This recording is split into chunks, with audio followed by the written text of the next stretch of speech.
Big Brother, mainstream media, government cover-ups. You want answers? Well, so does he. He's Alex Jones on the GCN Radio Network. And now, live from Austin, Texas, Alex Jones.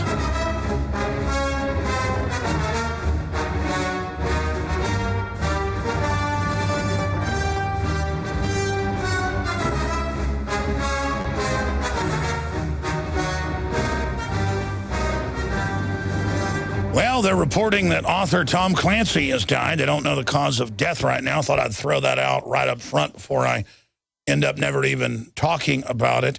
And I guess he was kind of the symbol of Americana, pro-U.S. military, really propaganda. But he wrote some good books. He is now dead. And that's fitting that that should happen when there's a government shutdown.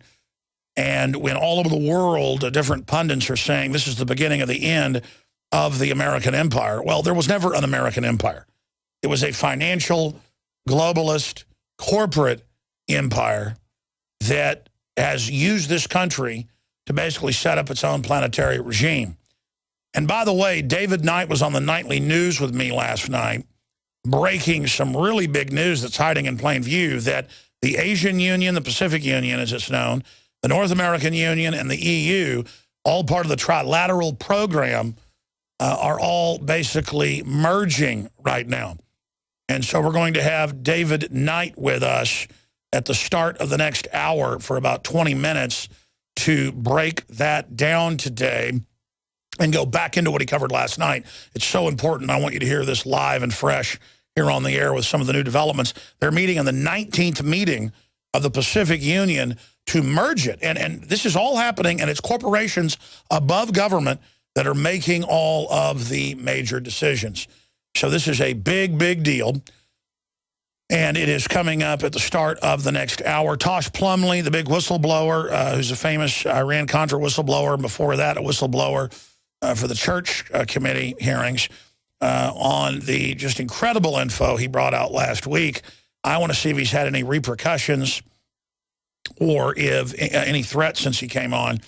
And I know Fox News has also been contacting us, wanting to talk to him, so I'm going to ask him on air today if he wants me to give him that number and things, because I know they were contacting him a few weeks ago and he didn't want to talk to him.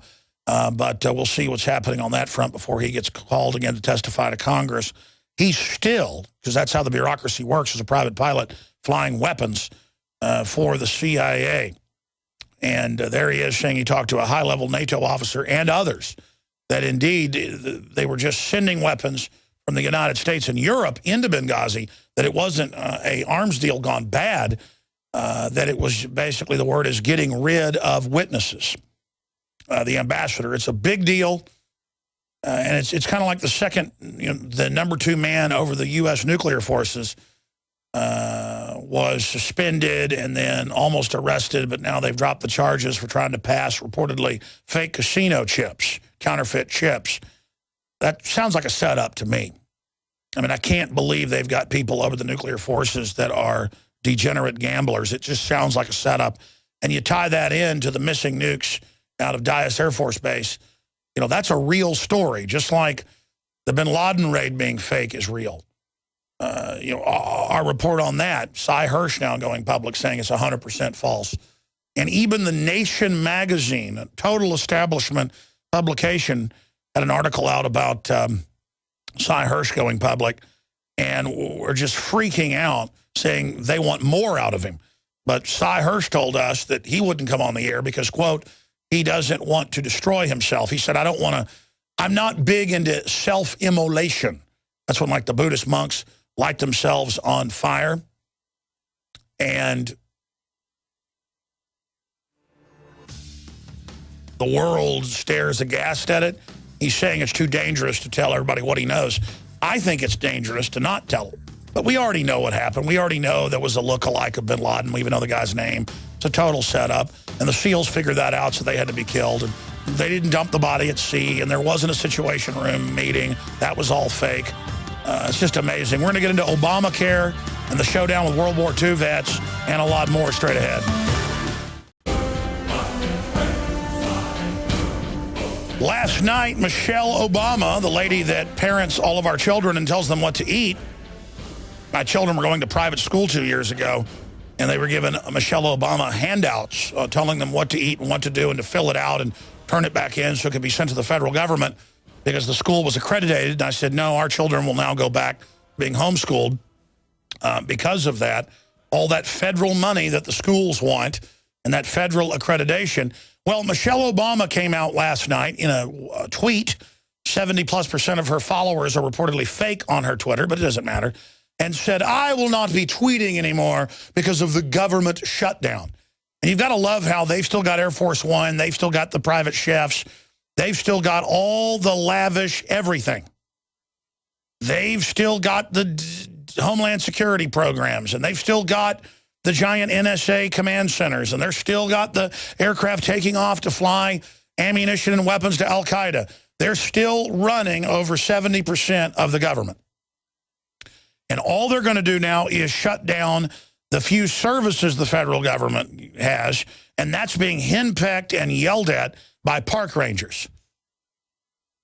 I even did a video report on this. A few years ago, my mother, for her birthday, with a pop-up trailer they have, wanted my wife and I and the children to go down to the Texas National Seashore down in South Padre. And I've been there probably 20 times in my life or more, camping, probably more than that. And I'd been there since it became all federalized. It's always been federalized. But now, literally 5 times a day, park rangers would come over to us and get in our face and order us around and bug their eyes out till I finally blew up at them. And they would stop and harass each group of people down the beach. I mean, it was not super crowded, but there were cars every 50 yards or so. And would boss us around. And then they had a checkpoint when you left to see if you were drinking, randomly pulling cars over. And I'm never going back there. And that's what they want. I'm sure you heard last year and this year they said that all over the country it's bad for the earth to let you go swimming. So depending on the national seashore, you're not allowed to go in past your knees. And then they give you a ticket if you do. Or in some areas, you're not allowed to swim, period. For the earth's safety and to let the ocean rest. Okay? That's in the Carolinas, you name it. And these park rangers, this morning I was driving into work. Richard Reeves was out at my house this morning helping me out with something. So he drove in with me, and we even shot some video of it. I'll try to put it up on a report on the Nightly News. And all of a sudden, I'm driving the speed limit, and the state trooper shoots up right behind me, almost running into me, and then just sits there on my tail. And I think they must have license plate reading systems. They're about to pull me over. No, then he pulled out from behind me and then drove up and got behind a minivan in the slow lane, right behind it. He was just messing with people. And then he went and kept doing it to other cars. And I shot some video of it as he was a few hundred yards away doing it to people. I'm going to have to blow it up to show folks what he was up to. And I think I have his plate number as well. But when he drove around me, he was bugging his eyes out at me. His wife probably was mad at him this morning. And imagine, this is what tyranny is. You take people who are nobodies. You take people who would be no one in their life. You take people that no one wants to hang out with. You take people that would be unsuccessful in business. And you give them a badge and a gun. And then they can go out and basically road rage around. I mean, here comes this guy at like 80 miles an hour. I look up and I see a state police car, one of the new Dodge Chargers, this good-looking car, run right up behind me. And then I'm sitting there, and I guess he wanted to get off on me panicking or something. And then I'm sitting there looking, and I can't even see his car by the time it's so close on my bumper. And I tell Richard, hold the wheel. I'm going to start videotaping this. But anyways, then he shoots around and starts doing it to other cars. And I drove all the way down 290 for 20 minutes watching him run up behind cars this morning. And I know you got a government shutdown, all this happening. It's just that when I think about the World War II vets, who there's now video of the police saying, we're going to arrest you if you try to walk onto the memorial. And they've got the government money to have police there and security guards there and to have them put barricades up. And that's why Michelle Obama put out the tweet and said, I'm not going to tweet anymore because of the government shutdown. Please don't propagandize us anymore. Now they're putting up expensive fences all over the place around the other memorials and saying that no one is going to be allowed to get into the Washington, the Jefferson, the Lincoln, and now World War II veterans plan to storm Lincoln Memorial today, closed due to Obama administration pettiness. And, of course, I always love old memorials, state memorials and stuff where no one's there. I mean, it's great to go, shoot video there, hang out with your kids, have a picnic. I go to some of the state memorials sometimes. There's no need to have anyone there anyways. But when you go to these D.C. memorials and you even try to take photos, they'll come over and yell at you because it's about letting you know you're a slave. I've talked a lot about this on air, the D.C. memorials, and if you try to go there and dance, they'll arrest you. Of course, famously, Adam Kokesh did that stunt to illustrate their tyranny. You can't hand out constitutions in California at the university or they arrest you or give you tickets. I mean, these are authoritarians. 2 kids in the last day made fingers guns, bang, bang, and got kicked out of school. It's a thought crime. You can go home and play the violent video games, though, because that's special interest. Once you doing that, it's totally legal, lawful to have an article about how you fight zombies at the school. You get arrested for that now. If you write that in fiction class, we've seen many cases of that.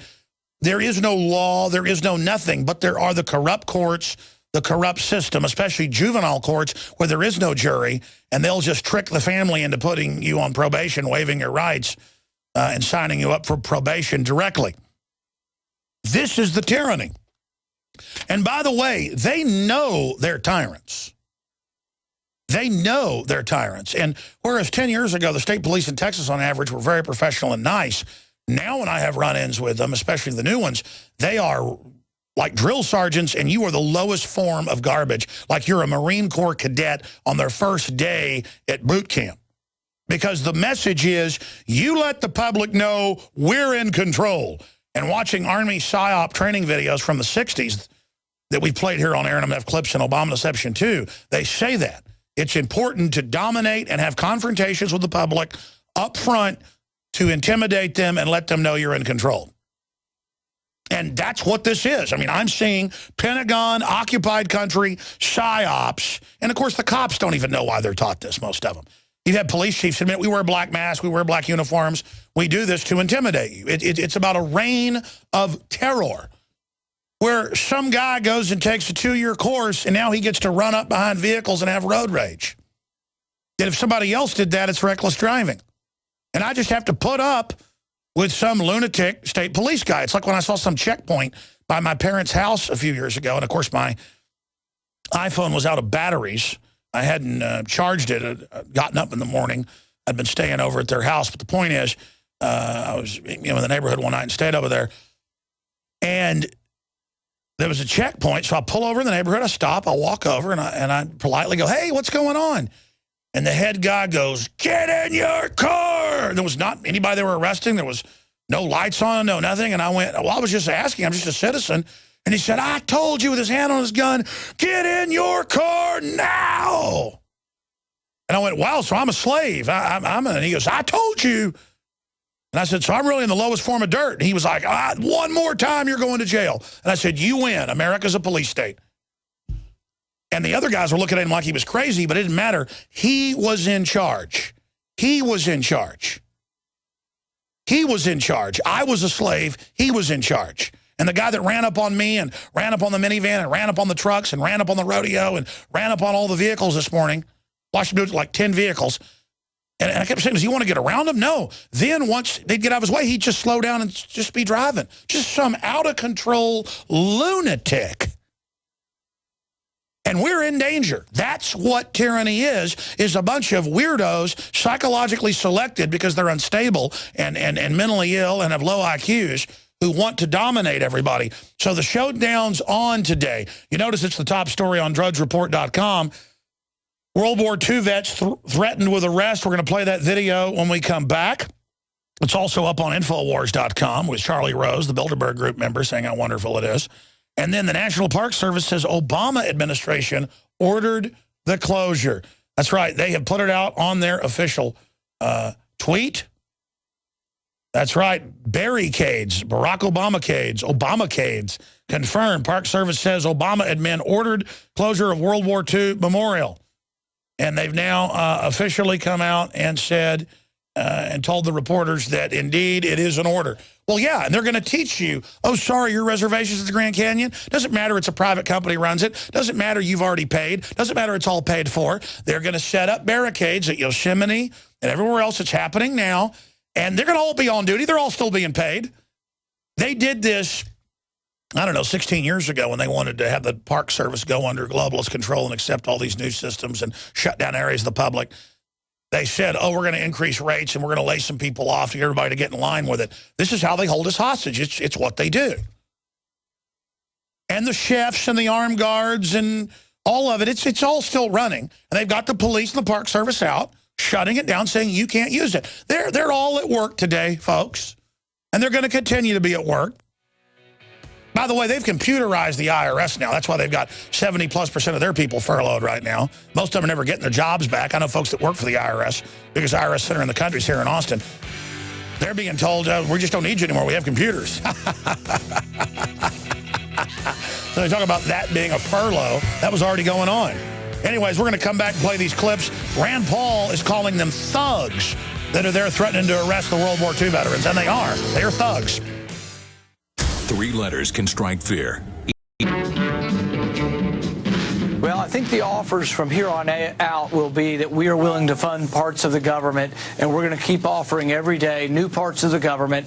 And if Harry Reid and the president wants to keep the parks closed, I mean, did you read the story today? Some idiot in government sent goons out there to set up barricades so they couldn't see the monument. People had to spend hours setting up barricades where there are never barricades to prevent people from seeing the World War II monument because they're trying to play a charade. They're going to play a game with us to say, oh, you can't see the monuments? That's ridiculous. They're doing it because they just aren't serious about this. They like the shutdown. All right. Rand Paul, good to see you, Senator. Thank you for being. And then if you go up to Infowars.com, we have the video of Charlie Rose, World War II veterans threatened with arrest over memorial visit yesterday to the World War II Memorial. They had police and guards out there and extra people on hire to tell you can't use it. This is the government holding everything hostage. This is the government holding the nation hostage. And it's the new class system where if you're in government, you're God. If you're not in government, you're absolute crud. It's gang thugism, and it jeopardizes everybody. And this attitude of tyranny is being pushed because the globalists have seized this country. And now they're set in the next hour or so. We're going to be following it at Infowars.com and Prisonplanet.com and here on the radio on the nightly news tonight very closely, because this is how Lexington or Concord could start again. Back in 1775, on April 19th, in Lexington and Concord, on the East Coast, they're in Massachusetts. Look at that, how that's been totally overrun by tyranny when it's the birthplace of liberty. They came to take the guns, and the Patriots didn't fire first. And they said, hold your fire, don't fire first. But if they come for a fight, by God, they're going to get one. And they came and they fired on the veterans of the French and Indian War. And a bunch of them were old men, and the killing of the old men and the killing of the veterans is what really made everybody angry. And I'm telling you, this is how it's all going to start. They're going to kill some kid on video. They're going to beat up some World War II vet or some Korea vet or some Vietnam vet, and then it's all over.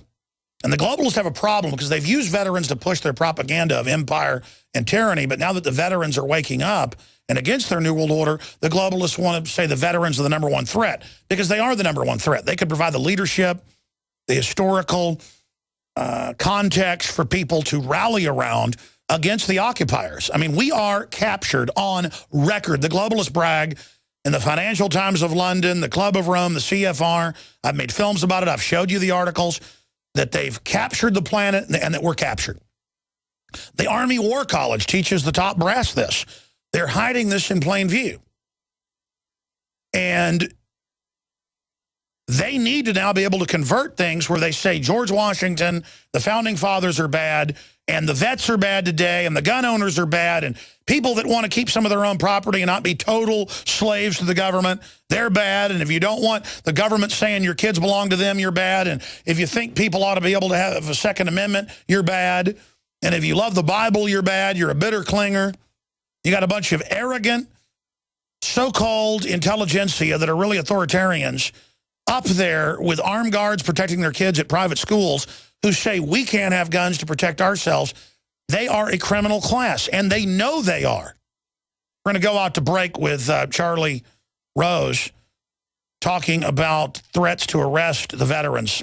Some of the most visible signs of the government shutdown are the national parks and monuments, from Arizona's Grand Canyon to Philadelphia's Liberty Bell to New York City's Statue of Liberty. Guards are turning away visitors. Barricades blocked Washington's World War II Memorial yesterday until a group of frustrated veterans showed up. Chip Reed is at the memorial with their story. Chip, good morning. Well, good morning, Charlie and Nora. A group called Honor Flight Network brings World War II veterans here to Washington at no charge to see their memorial. For many or most, it's their first and possibly their last time to see it, so it's a very important day. Well, yesterday, a group of them showed up here and they were told it was closed, but they weren't about to let a government shutdown stand in their way. Thank you for your service and welcome to your memorial. A caravan of World War II veterans arrived in the nation's capital Tuesday to visit the memorial built in their honor. I've been looking forward to seeing this ever since it put up. The men and women in their 80s and 90s traveled more than 1,000 miles from Mississippi and Iowa to see the site in person. But this was as close as they could get. It means a great deal to me because I have anticipated coming up here for years. And I finally made it, and you see, we'll be back. What I can see, nothing. We'll be back with the conclusion. Stay with us. Folks, if you go to Infowars.com, we were playing the Charlie Rose clip. It's actually the second clip on the article headlined World War II Veterans Threatened with Arrest Over Memorial Visit. And it's the second video where you can see the Park Service threatening to arrest anyone that goes on the memorial. I got recruited back in about 1998. I was on a Chicago affiliate, and the fellow that owned it was an Italian-American. I'm trying to remember his name. And he was recruiting people to raise money for the World War II Memorial. And I remember on air plugging it every week for months for my listeners to donate to the World War II Memorial. So I remember that I believe it's 100% volunteer paid for. Tom Hanks was promoting it, and it was super expensive. And I know for a fact that radio station alone with the talk show host raised hundreds of thousands of dollars for it. And so they build this thing, taxpayers build it, and then a bunch of goons in uniforms come and squat on top of it and threaten to arrest people. So it's the second video in the article. We're playing the Charlie Rose video, and we're going to add some more videos to that article as well. In fact, here is one of the videos where they're threatening to arrest people. Honor Flight is considering going even if the government is still on shutdown, but when the organization called the Park Service, they were told they would face arrest. I said, are you kidding me? You're going to arrest a 90 or 91-year-old World War II veteran from seeing his memorial? If it wasn't for them, they wouldn't be there.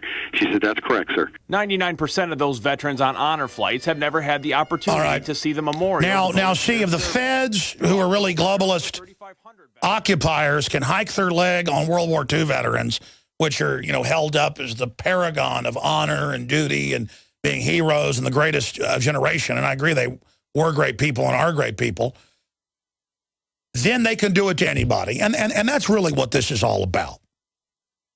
And they don't care if you're awake to Obamacare being a fraud. They don't care now if some polls show 80% against it. They don't care if you're learning that it's taxes on poor people and makes most folks go from 40 hours to 29 hours or less. They don't care if you learn now. It's over, suckers. They got Homeland Security in place, and they don't think you can ever dislodge them. Homeland Security now admits they're set up for us, for gun owners, libertarians, conservatives, returning veterans, anybody that doesn't like the Federal Reserve. This is in all their manuals. Anybody who knows they're a foreign occupational army, who knows the globalists have captured this country. And again, we're going to have David Knight in at 8 after next hour to go over some of the breaking news and information dealing with all of this, because there's big globalist meetings going on right now. And back in the day in 2007, we would cover the BAMP Canada meetings. We would cover SPP meetings. We would have Jerome Corsi on and Ron Paul on, and we would all battle it together, and it'd be big news. And we'd have Lou Dobbs on, and he was battling it. Now, world government's so well known and so admitted, it's not even sexy now to talk about it. It's like, okay, yeah, we're going under corporate world government. Yeah, Goldman Sachs brags they've conquered Europe and the U.S. Yeah, they brag they signed us on their derivatives. Yeah, they put out their tweets about how we're all dumb idiots and they're going to rob us. Ha, ha, ha. Yeah, did you see that earthquake hit? Yeah, that was my wallet dropping. I mean, it's funny to them. Yeah, I sell horrible stocks and bonds to my customers while betting against them myself. Yeah, my customers are scum. It's like the head of Twitter, or no, it's the head of Facebook. Came out famously and said, my users that trust me are dumb effers. And it's all public. It's all funny how dumb we are. It's all funny how they're running over us. It's all funny what scum we are. It's all funny how they can get away with anything they want. By the way, will somebody, just in case he's not listening, go tell David Knight he's on at 8 after. And the second segment, I forgot to go tell him earlier that I want him on today. I forgot this morning. I forgot earlier. He probably knows. They're probably listening. But I want him to cover what he covered last night on the Nightly News. We did a 2-hour live transmission last night that I hosted with the reporters. Great analysis, you name it. And we even had some guests that arrived, some Obamacare supporters, a little bit of satire at the end of the transmission. That's pretty ridiculous. And there is drudgereport.com. breaking down some of the things that Obamacare is rolling out. A Paul Joseph Watson article from Infowars.com. It's on the right-hand side. Obamacare fines to be seized from bank accounts. Oh, yeah, that's why they always had the IRS running it. That's actually in the bill. And then Obama said, well, don't worry, the IRS won't do that. Kind of like, I'm against the NDAA secretly arresting Americans, and I'm going to fight it in the Senate. And then Senator Dodd got the blame, and he came out and goes, here's the letter from Obama and his lawyers. They wrote it. They've pressured us to pass this, and I feel betrayed. We've played the clip here. He goes, I feel betrayed that you didn't want to be known to be behind this. I did it, and then you threw me under the bus. He actually says this. When you are the ones, and Mr. President, I respect you. You're my friend. You know, we're fellow mafia members. He didn't say that, but that's what he was saying. Why have you done this to me? Why you treat me so bad? Well, because that's what he does to his string of girls, his whores. I mean, the New World Order is all about breaking us, all about trampling and being trampled, all about betraying everyone. That's sexy. That's cool. That's how gangster things operate in Nazi Germany or Soviet Russia. I've studied tyranny. I've studied criminology. Tyranny are gangsters, folks. What, you think gangsters are like the rap stars of today, the wannabe gangsters? You know, now that term means black urban hip-hop person. No, gangsters are people in gangs, and they take over your government, and they loot and take everything, and they never stop until everything collapses. And that's how they like it. And then they sit up in big armored castles as everyone's starving to death, just partying down as your villages burn. That's what they do. That's what they're into. And you see Obama when he walks off stage, they'll be high-fiving Biden and laughing. I mean, they break down on record and laugh at everyone. And vice presidents and presidents, you better believe, folks. LBJ back in his day made billions of dollars that were put in different accounts that's come out. And that was in 1960s money. A guy that came from out in Johnson City today, out by Fredericksburg, Texas, in a dirt-floored cabin. And he ended up with billions of dollars, billions and billions of dollars when he died. Of course, none of it meant anything at the end, did it? I talked to somebody that talked to a family member of LBJ who talked to him about a week before he had his heart attack out at his ranch, and he died in the air. They tried to fly him to San Antonio. They had an airfield out there. He was former president. And LBJ came in and visited, and he had long hair. Then he was totally depressed, smoking a ton of pot. And he said none of it meant anything. He was smoking pot because his doctors told him smoke pot. It'll make you not have a bunch of heart attacks, which it had been helping him. You know, settling him down because he was the kind of guy that always jingled coins in his pocket and was always real out of control. And he said, I wish I'd have gone on a different path. I wish I could have never have done all this. I mean, it kind of makes you actually feel good for him and admire him in a way that at the end, he hated it all and felt bad and was so upset about all the dead in Vietnam. At least he had a soul and felt horrible for what he'd done. That is a good thing. Just like the thief next to Christ on the cross at the end says, you know, I repent. I wish I wouldn't have done all these bad things.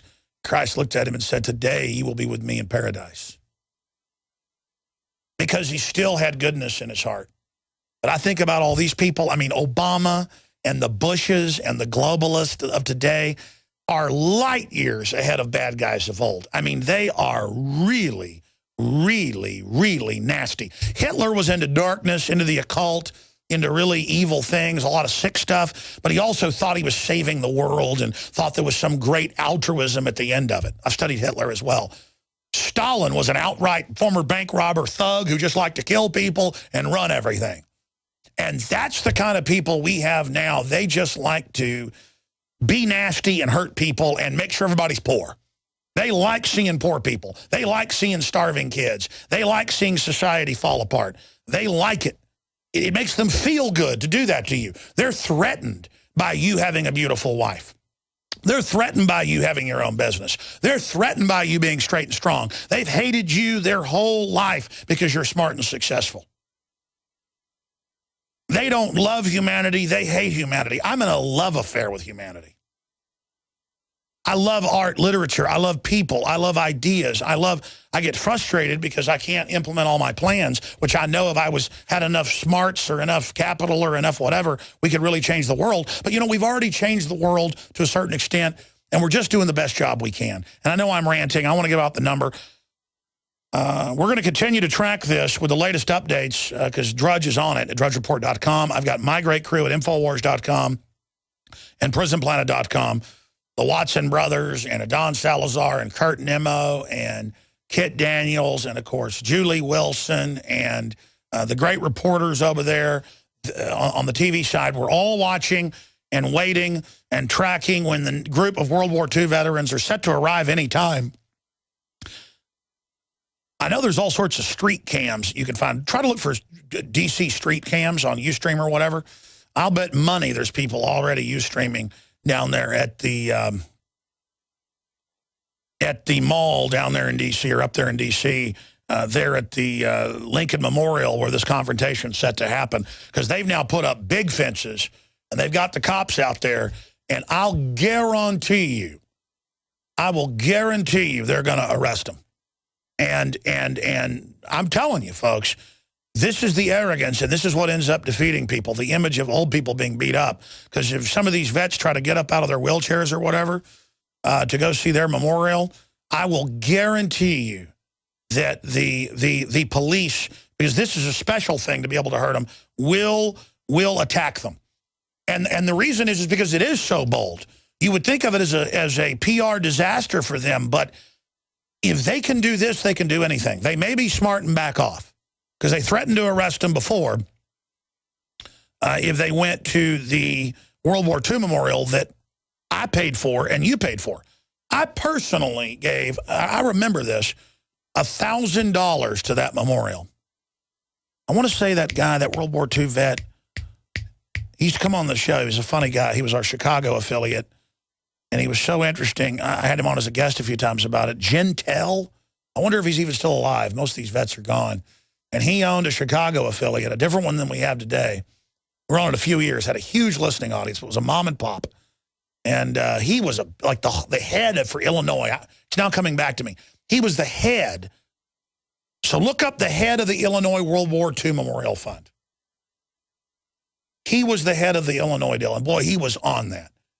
And I can't believe how much money they raised. I forget. I'm sure there's a Wikipedia page, how much money they raised to build that giant memorial. I've been to it. It's amazing. And I had people walk up and tell me not to shoot video, security guards. I mean, it's the same deal. They're henpecking you to let you know that you are their slave and you better get in line and do what they say. And so it makes it even crazier that no security's needed there. If there's a problem, you call the police. But you go to D.C., it's crawling with toilet attendant security guards who then will tell you, you can't videotape here. You go, well, there's no law. They'll call the cops. Cops come and go, listen, you got to get a permit. We go, there are no permits. We check. And they go, it doesn't matter. I've been told to tell you to leave. And I'll say, you're really violating my First Amendment. A few times the cops go, all right, get out of here in 5 minutes, and I won't give you a ticket or arrest you. Happened to the Supreme Court to him across the street, and the federal guys, we have this on video, come over and say, you can't videotape. And I go, there's no law. I'm on a sidewalk. I'm not on the federal property. He goes, listen, buddy, I'm going to arrest you in about 30 seconds. And I was charming. I went, come on. I'm just getting this for a documentary. You know they don't give permits. He goes, yeah, they don't. And I said, can I just do it real quick? And he goes, you got 2 minutes. He goes, you could even set up your tripod. Well, that's the big thing. And I go, thank you so much. And I sat there and pumped his ego as a psychological warfare test. And he was more of the baby Huey, Dudley Do-Right type. And I've done these psychological warfare tests with them, testing different things to see how they respond. And you're sitting here looking at a total program person. You feel sorry for them. A predator that works for the New World Order would sit there and program them. But they're literally programmable. And I'm not knocking cops or security guards here. It's like that across the board. I mean, you can talk to the public, you can talk to women, whatever now. And if you know the things to say, it's just immediate. It's like they're machines or something. And I just am very sad about this.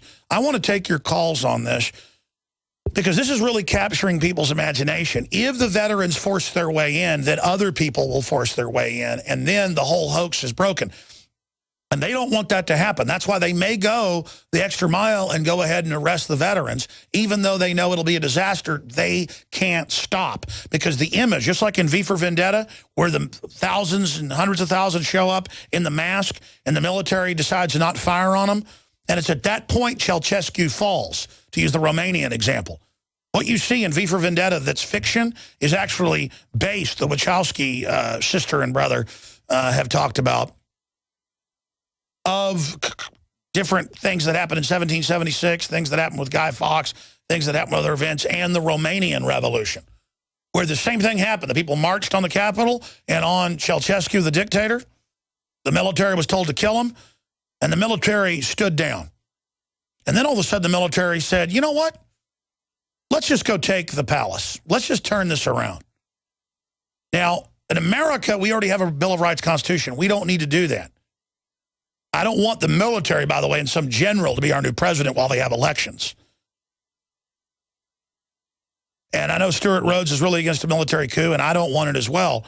But there is a place someday, if this continues, to just not have the military stand down and then they bring in UN troops, and it's openly a foreign government. I mean, you will have to have the military at that point go in and arrest the so-called president and his cabinet, so that the civil authority and arrest the attorney general and others, and then have an emergency vote in the House, probably the best way to do it, on appointing an interim president. I mean, that's what you're going to have to do here. I mean, more and more I realize that they're not going anywhere. They're gearing up for a protracted war with us. And I can't believe we're on air actually having to talk about stuff like this. I mean, look, if I cared about my own butt, my own rear end, I would take my family and flee to Switzerland or Northern Europe right now. I mean, you have to understand that this is not sensationalism, folks. This is happening. I'm sick of how the big drug companies... Major publications worldwide, including here in the United States, are reporting that Obama is presiding over the end of superpower status for our republic. That is what is being reported, and this is being done by design. They are maneuvering us towards collapse of the American empire into the globalist empire, and David Knight will join us coming up in the next segment to break that down. Then we've got Tosh Plumlee popping back in for 20 minutes or so with any updates, big-time whistleblower on Benghazi. And then we're going to go to your phone calls. I've run out of time to go to them in this hour, so I'll give the number out coming up in the next hour. Let me show you a few breaking news articles. The Washington Examiner is reporting shutdown overreach, more guards at World War II Memorial than Benghazi. Park Service closes park, it doesn't run. And that's the bombshell here, because I was thinking, even before this article came out, wait a minute, I don't think that's run by the government. It's government property, but it's a private trust that runs it. And wasn't it private security when I was there? It told us not to film. And boom, that's right, folks. They don't even run it. and we tried to find webcams. This is in fact, this is newsworthy. They've cut off the webcams. This is an article we ought to do right here. All over the country, look at this. National Park Service, because of the federal government shutdown, all national parks are closed and National Park Service web pages are not operating. Folks, you had to turn the websites off. They had to do a bunch of work to do that. Taxpayer paid for material and work, cultural work, essays, articles, photos, research, kids' games, you name it, all turned off. Oh, but I was looking on their site. Guess what's not turned off? The shopping carts.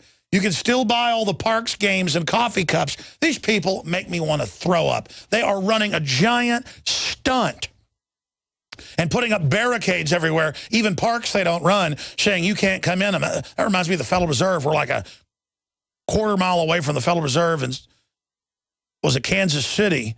And armed private federal security in black uniforms come over with guns and tell Aaron Dykes and Rob Jacobson, it's on video, give us your IDs and leave or we're going to arrest you. And they're like, we're here just videotaping the World War I Memorial.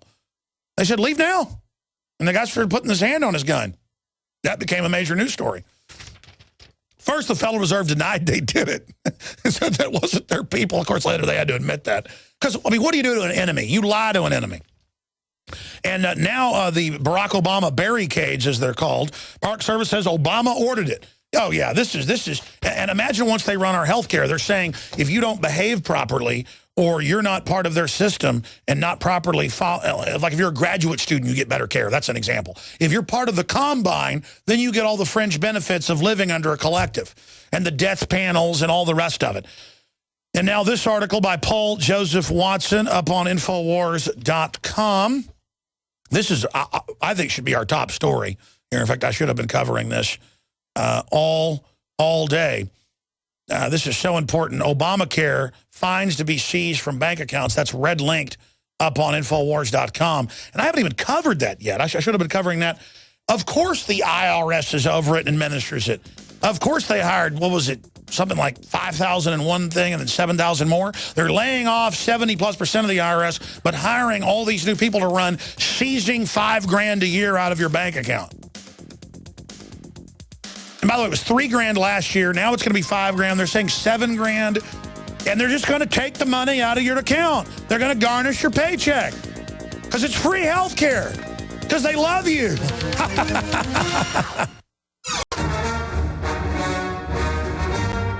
By the way, we are tracking the big government shutdown as they strut around shutting even parks that aren't controlled by the Park Service down. We're going to be getting into that. World War II vets are set to crash memorials, Lincoln memorials, you name it. Supposedly going to be happening in the near future. The Park Service has turned off the webcams in the area, but citizen journalists will undoubtedly be there. We're going to be tracking it as soon as it unfolds. We've got some of our own reporters that are set any time now to be visiting an NSA center here in the United States and seeing if it's shut down. Of course, we know the NSA is not shut down, obviously. 70+% of government isn't shut down. Only the stuff that is so-called services, that's where the government gets to boss us around and treat us bad at all their facilities. That stuff shut down, which they've always dreamed of doing anyways, and just throwing us right in forced labor camps. There's nothing that boosts ego like actually ruling over slaves and picking out the women you want to rape or the men you want to rape or the children they want to rape. That's what every government does when it gets big and out of control. Bad people who hunger for the power get in power and start the rape rooming for everybody. I'm sorry, that's just how it works. Meanwhile, Swiss Army, war games, economic collapse, and refugee invasion, 21st century threats. That's up on Infowars.com by the SHTFplan.com. And the London Telegraph first reported on it. They're preparing for the collapse of Europe, including France, Germany, you name it, and people pouring in. They're the only country that hasn't let foreign globalists take over. You show folks a document cam shot of this. Pretty important article. If you're watching us on TV, Swiss Army war games, economic collapse, and refugee invasion. And that's what the British government's preparing for, is a total collapse, because they see that as the main threat. What did Stuart Rhodes say yesterday? We talked about the civilization preservation teams. And I wanted to plug a sponsor when he was on, but I never got around to doing it. And that, of course, is the wonderful folks at My Patriot Supply. And I just want to tell everybody that they need to visit mypatriotsupply.com/Alex to experience their top-rated customer service, top-quality products, and incredibly reasonable prices. I've actually been using them as well as others for a while, and they're just such patriots and such good guys and listeners, and expose the whole FEMA thing, as you know, and FEMA wanted to buy all the food they could produce, and they said no. Again, we are seeing attacks on our freedoms like never before, but we can secure our independence by breaking free from the confines of the system of control. To the path to liberty starts with attaining a level of self-reliance. And My Patriot Supply is the home of a wide array of survival products, including the Patriot Pantry line of emergency food storage products. It's just incredibly high-quality food. Patriot Pantry is delicious, nutritious, and prepares in minutes. Patriot Pantry offers amazing variety, great taste, and is packaged to last for 25 years. Visit mypatriotsupply.com/Alex today to experience their top-rated service, top-quality products, incredibly reasonable prices, and the specials. And it supports the broadcast, one of our great sponsors. The products you need, the service you expect, and the price you can afford. Visit mypatriotsupply.com/Alex today. Just wonderful website, wonderful people. And that is our new Storable Foods sponsor. And we only go with the best, and they are the best out there, and they're our sponsor. So please check them out today. And lastly, before we go to break and come back with breaking news with David Knight on the big global government meetings that are happening right now, InfidelBodyArmor.com stops hundreds of rounds from AK-47 up to .308 and more. Ceramic only stops 6 rounds. What about the 7th? This stops hundreds. They've got armored backpacks, you name it. An amazing online catalog. So many great products. Rated level 3 armor. That's InfidelBodyArmor.com, one word, InfidelBodyArmor.com. There's also a phone number there on the site if you'd like to call that and like to order via telephone. That's also on their contact page. So InfidelBodyArmor.com or 888-608-6605. We'll be right back. Stay with us to break down the latest on global governance. The image of 85, 88, 90, 92, 95-year-old World War II vets. Some of them are only in their mid-80s because they would let 13 and 14-year-olds get in back then. I run into a lot of those guys, really amazing people. The image of World War II vets at the privately paid for, I helped raise money for it, a lot of you gave money to it, to the privately paid for, privately administered facility. The image of the World War II Memorial in the mall in D.C. with armed guards and police and park rangers who are normally not even there and don't guard it. It has private security, spending extra money, more security than they had at Benghazi to keep World War II vets out. It's despicable. And it shows the stunts they're pulling. And they've turned off all the webcams. They've turned off all the national parks websites. Going to work, so there's a message that you can't go to them on purpose with the few services government gives, and then treats you like crud when you're at a national park. It's incredible how bad they treat you. They'll run into the nice person occasionally, and it's like a breath of fresh air. I went to some national parks in England. They were actually pretty nice. It was like amazing to not be treated like dog meat or to be spied on. And this is the attitude of government. They want control of you so that you think that you need them. They're a mafia. Up on Infowars.com, Obama fines to be seized from bank accounts. Man who attempted to sign up claims he was threatened with driver's license being revoked. Federal tax lien on home. Well, there's no claim about that. And I'm going to have Watson add to this article. It's up on drudgereport.com. Remember, when they passed it 3 years ago, the IRS is the enforcer. And they said, oh, don't worry, we won't do that. Then they hired 3,000, then 5,000, then 7,000 people to administer this as they cut back the other people at the IRS, because now it's just going to be right out of your bank account. And it's going to be a $5,000 fine. They're going to pull out of your account. Some people it's $3,000, depending on your wages. They won't tell anybody how bad it's going to be. This is outrageous that this is going on. And it shows why you don't want to be in a cashless society, because it gives them total control. It's a lot worse than Bank of America trying to take $5 out. Remember a few years ago, if you want to use your ATM, your money. See, the money's so worthless now, you don't get any interest, and you actually have to pay money to have an account in many places. Welcome to the New World Order. Also coming up, Swiss Army war games, economic collapse, and refugee invasion of collapsing Europe. Our Pentagon's training for that while the globalists engineer it. This is very, very important. And out of that global crisis, they intend to bring in the control. Now, we're going to get more into the shutdown, the stunts that are happening, the World War II vets that are set to storm the Lincoln Memorial next. And we'll see if the Obamanoids do arrest them or assault them. They may be smart enough to back off, but we know they've put up barricades and are locking it down, spending more money. Most of them are not being furloughed. Just federal employees who are never coming back. In many cases, it's already been happening because the computer's going in, okay? That's how it works. The taxes go up. The government actually will start shrinking at some point. This is how austerity works. And then it'll all be blamed on those of us that, don't accept the Obamacare. Now, while we're looking at Syria, while we're looking at the American empire implode by design, while we're looking at the government shutdown and Obamacare and all those nightmares unfolding, and the government website's not working for Obamacare, not because of a shutdown, but because they never got them in place because of the bureaucracy. While this is happening, as I told you a few days ago, globalism is expanding. The Trilateral Commission set up in the 70s by David Rockefeller, Zbigniew Brzezinski, and others, has the heads of state in Asia, in Europe, and in North America to create a trilateral or three-legged world. And in that trilateral world, they remove the national sovereignty to trade organizations, just like they set up the euro as the original model in 1957 with the Treaty of Rome out of Bilderberg, and that's all been declassified.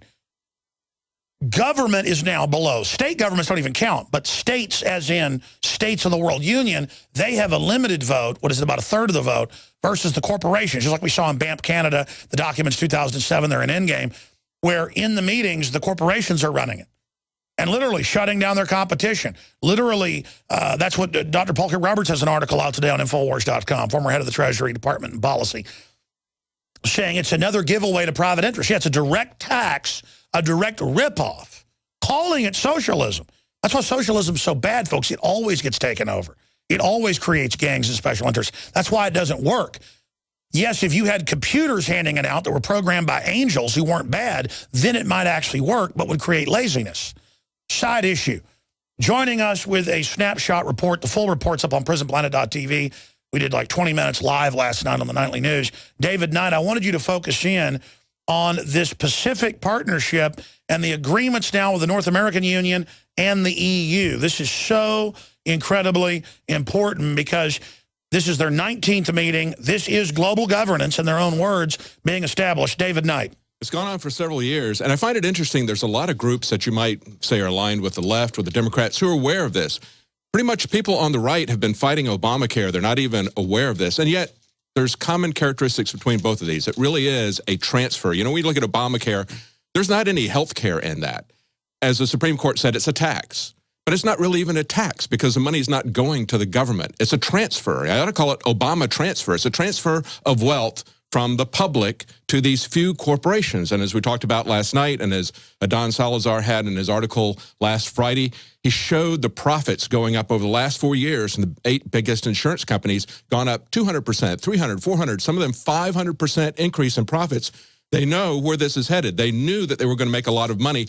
People are just now finding out what's in it, as Pelosi said. We're now seeing that our rates are going up by 200% or more.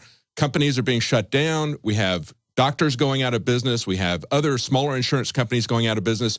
But these big insurance companies are making out like bandits. And that's exactly what's going to happen with this TPP. They're meeting in secret. You don't have senators going. You don't have congressmen going. They've given this fast-track trade authorization to Obama, which means that he has something called a United States Trade Representative who's conducting all these meetings. And we've got up here on the document cam right now. This is the statement from September 9th. Their last meeting was August 21st. And he's addressing the stakeholders. Now, they're not talking about the public. They're not talking about congressmen. They're talking about stakeholders. That's the owners. That's right, the owners. That's not you and me. That's not the public. It's not our government. The stakeholders are these corporations. And he's saying that, well, we had to make some difficult decisions. Not everybody's going to agree with everything, but we wanted to keep you, our stakeholders, involved. And I've got 170 participants, and those are their stakeholders. Now, in some cases, it goes up to maybe 600 lobbyists from these large corporations. But you can't have the press cannot go in. It's just like Bilderberg. It's shut down. You can't have the press go in. Senators can't get in. Ron Wyden, who has complained about the secrecy in the NSA, has complained about the fact that they can't get in. They can't know what's in it. Some details have leaked out. We know that they've got a new court mechanism, which is just like they've had it in NAFTA, which is an investor state tribunal. Now, what they've done is it's almost like they've taken the Magna Carta and they've reversed it now to going back from a democracy. You know, that basically started moving the power away from the king, moved it out to a bunch of oligarchy, but actually it established some basic rights for individuals. Now they're taking those rights from individuals, they're taking it back to the oligarchy, and the oligarchy, these corporations are really taking everything over. They've elevated themselves to the level of the state. If they have a trade dispute, if they say that some new regulation that they've put in, let's say that they prohibit GMO, that they allow GMO labeling, and Monsanto says, well, that's a new law, and according to our trade agreements that we had in the past, you've now lowered our profit expectations. So they can take that government to court, not actually to court, to this tribunal, where the company appoints one of the people, the state, the government, appoints one person, and then they both agree mutually on a third person. And it supersedes national sovereignty. This is direct global governance by the Fortune 500. Yes. In their own words. Yes. David Rockefeller has said that, and now they're almost there. And Obamacare is the perfect example. Trillions of dollars over the next 5 years, and total control directed to them and its attacks. And I wish we could get both the left and the right to see what's going on. Obamacare is the same thing as these trade partnerships, the transatlantic, the Trans-Pacific Partnership, the TPP. They also have a transatlantic free trade agreement, TAFTA, like NAFTA. That merges the EU with the North American Union, yes. And then they have agreements merging it with the Asian Union, yes, through the TPP. This is what we covered in Endgame 7 years ago, but now it's here. That's right. Bilderberg, they're looking in secret at their long-term strategic planning. This is where they're hammering out the details. This is where they're pushing the button. This is where they're taking over our sovereignty, just like the FISA court is meeting in secret. Nobody even knew that existed. By the way, these groups have tried to get the international agreements to censor the internet through. Yes, and that's one of the things. I mean, internet, you've got all these groups that were fighting CISPA, SOPA, ACTA. They came at them through copyright because that's what these corporations are about. They're about asserting their ownership over everything, turning everybody into renters. Whether it's really renting your house or whether it's renting intellectual property from them. They want to turn everybody into renters. They want to own everything. But it also works out for the governments because the governments can then avoid all due process. They can shut down anybody they want to by using a copyright claim. So this is this partnership between... It's the same thing with the vitamin code or Codex Alimentarius. Same people running that, openly wanting to shut down everything, all types of supplements. They're not playing games. And in closing, Homeland Security is being set up in every nation as the system to suppress the people if they try to take their government back. This is a corporate global coup d'etat. Absolutely. You've got groups who opposed SOPA and CISPA. Now they see this is going to be brought in with the TPP. They're getting involved and they're saying, wait a minute, that's not even trade. That's just pure censorship. And the big issue is people are now starting to wake up to this. We're covering it. You're going to be covering on the Nightly News all week and next week. We're really focusing on this, and we need viewers to focus on this and become aware of what's happening. Thank you so much, David Knight. Thank you. And he'll continue to join us throughout the week with other facets of this. Alex Jones here. All right, we're going to have Tosh Plumlee, William Robert Plumlee, very famous whistleblower, still working in clandestine operations. He's that deep into it with bombshell info that he exposed last week, dealing with Benghazi Gate. For this segment, part of the next, to get an update. And then I'm going to give the number out and take your phone calls at the bottom of the next hour. And then a good personal friend and co-author of many of his best-selling books. He was his source for a lot of his info. And Clancy said part of the composite character of Jack Ryan. Steve Pachenik's going to pop in at the bottom of the next hour for about 10, 15 minutes. Give us his take on that, but also what he thinks happened in the Naval Yard shooting. He's been wanting to get on about that, and I want to hear his take on it. I don't know what it is yet. And he keeps calling for a revolution, just saying no to the tyranny. I think he's going to be excited about these World War II vets crossing the line at these national parks and also World War II Memorial that the government, it turns out, didn't pay for and doesn't run. That's now come out in the Washington Examiner in a story about how, I've got several articles here on it, in a story about how there's more security there than at Benghazi. And on top of it, they're putting more Park Service people out because obviously there's no real shutdown, ladies and gentlemen. Kind of like for several months they said there was no debt increase going on to get around the national debt limit. When Congress wouldn't pass a debt increase, they just said, oh, well, there's no longer a debt increase anymore. They just do whatever they want. They run the drugs. The government runs everything, folks, on record. It's a criminal mafia. You got a light side, you've got a dark side. So we're going to be breaking that down, too, and get Dr. Steve Pachenik's take on that and a brief comment on the passing of Tom Clancy that's being reported. They don't know how he died. CNN reports author Tom Clancy, whose novel, The Hunt for Red October, propelled him to fame and fortune and status as a favorite storyteller of the American military, has died, according to sources with the publisher and family. He was 66. Man, that guy looked old back in the 80s when he was Reagan's favorite writer. When I'd see him on, like, Lair NewsHour and stuff. So 66 shows what cigarettes will do to you, folks. Age you fast. Let's go to Tosh Plumlee, who, by the way, flew guns to Fidel Castro when he was a CIA guy in 1959, or I guess earlier. That came out in the famous hearings, in the church hearings. And then he was also in the Iran-Contra hearings. I won't go over his whole bio again. But Tosh Plumlee, did you get any heat for coming on last week and talking about your high-level NATO source breaking down what really happened in Benghazi, sir? Yeah. Well, thank you, Alex. Yeah, well, I wouldn't call it heat. I had been warned a little bit not to do this, not to go back on the air. It wouldn't be healthy, so to speak. But that's happened quite a few times in my illustrious career, if you want to call it that. So it's nothing to worry about. I mean, these things happen. Well, I asked the question, how are you currently doing clandestine operations? I guess you're not talking about those, and so you can still keep, as a civilian, the job you have because you've been in the system so long. Is there anybody else like you that was flying guns around the world in the late 1950s who's still out there doing it?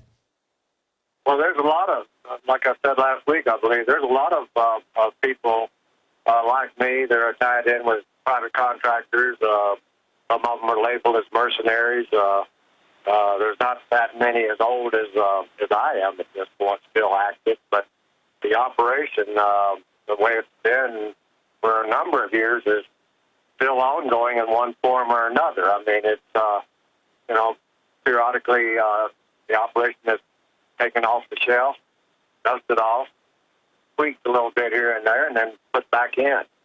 My association, I got out of it for a few years, got drawn back into it.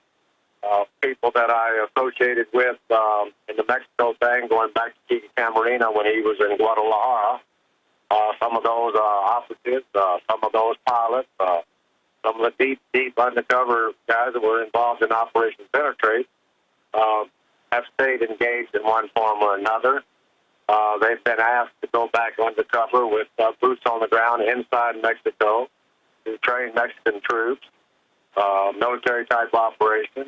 It was written about in 2009 and 2010 by Narco News. So these contacts that I have are what brings me back in, so to speak, as far as being a sanctioned government operator assigned to a particular operation. No, that doesn't happen anymore with me. My information comes from deep contacts that I flew, associated with, traveled with, so like that. I understand, Tosh. I've got a lot of contacts in 18 years. I know how that works. Years go back 60 years. It's amazing. We're going to come right back to you, sir, on the other side to recap the bombshell on what really happened in Benghazi. We're on the mark. Monday through Friday, 11 a.m. to 2 p.m. Central. We're here. Back weeknights. 7 o'clock Central, InfoWars at Nightly News. I'd like to get Tosh Plumlee on the Nightly News sometime with an expanded show for like 45 minutes, commercial-free, during the period he's on, to really be able to just break down the whole history of flying guns for the CIA to Fidel Castro. That came out in Congress. I mean, what a treasure trove of knowledge. But in the time we have with him here, he's pointed out that it's not his site, but it pertains to him and what came out in Congress. Some of it's still classified. ToshPlumlee.info. And we'll put that site up on screen for TV viewers. ToshPlumlee.info. You can find a lot of stuff there. Tosh, I want to just do this. I'm going to shut up, or I'll interject my points and ask my questions and divert you. You've gone on a limb to tell us about your high-level NATO source and the fact that they said that, look, this was under the Arms Import Act by the State Department, that they used to arm people legally, but they use it to arm terrorists illegally because it violates the federal law to arm terrorists, but they used a legal program to transfer them. And you notice Obama then signed an order 3 weeks ago saying they can now arm terrorists, but that's retroactive to cover their behind. And that you had other sources that confirm what the NATO high-level officer told you, that this was pretty much, just to recap what you said, a hit on Ambassador Stevens and others, because they were sending cables back saying, we don't want to give these Stinger missiles, not just stuff they got from Gaddafi, French missiles and others, but that it was actually an arms transfer with the ambassador from Turkey as well, who was supposed to take them back up to al-Qaeda and other extremists in Syria. And that the ambassador left, got upset. This is the same intel I was given, by the way. We're already on record saying this from our sources, but this is what they were told. You talked to a source in NATO who could confirm it, and then others that did, and that it was an actual hit, and that it wasn't Libyan arms that was being transferred. It was directly from the State Department. And so, recap in your own words what you said last week, and the fact that no media picked it up, by the way, and Fox News contacted us. We have that email and their number. So if you want that, Tosh, we'll give you that. If you want to talk to Fox News, you may have already talked to them, but I wanted to talk to you before we gave them your number. So you've got the floor for 10 minutes to get out whatever you think is most important for people to know and to recap exactly what your NATO source said.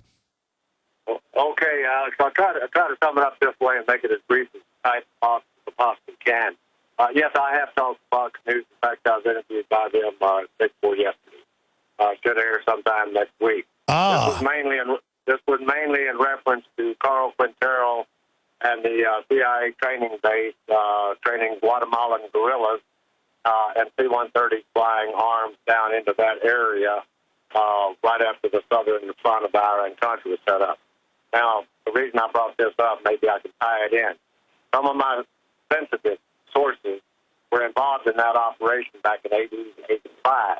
Most of those guys, some of them have retired. However, the lineage that those contacts and those undercover officers made, which was actually around the time of Tito Camarina's assassination, they have also come up into the Mexico operations and boots on the ground inside Mexico, training the Mexican Marinos in drug interdiction programs and that. One of the commanders, a high-ranking military official out of the Pentagon, was sort of in charge of that operation, and he got transferred over to Afghanistan a couple of years ago after he had completed the AMSOG operations in Mexico City, in the Mexico area. All right. One of a NATO source, an inspector, had made contact with his team and told him a fascinating story about they had uncovered U.S.-made weapons in safe houses in Jordan and Turkey. All right. My source his team started investigating that. There was, again, another leak about that was starting to come out. I was contacted by two sources, the NATO investigators, to confirm what my friend from the Mexico operation had told me, also what was going on inside Jordan, Turkey, Pakistan, and Qatar. And these were safe houses that had U.S.-made weapons stashed in them, allegedly at that point in time controlled by the CIA, a faction within the CIA, an operation, and those weapons were being dispersed to different factions within the Syrian rebel army or whatever was at that point in time trying to be formed. The bombshell about that was, in order to protect that crew and the information that was coming out through Middle Eastern channels, it was very important that this crew be protected. So the best way to protect them was for someone like me, which I had done with the AMSOG operation in Mexico, is to contact sources of mine and tell them this story, simply that U.S. weapons were in safe houses being transferred to Syrian rebels, and the ambassador, one of the leaks that this group was concerned about, became privy to that information, and he had sent a series of dispatches back to State Department, and I think also the DOJ, about the allegations that military people inside the Middle East and Afghanistan were saying that they had been running across U.S.-made military weapons and were trying to figure out where they were coming from. Well, the safe houses later were exposed, and stashes were found by investigators in that area, and that was also reported to the ambassador. The ambassador found out about Stinger missiles being in these safe houses in Jordan. He reported that back to the State Department.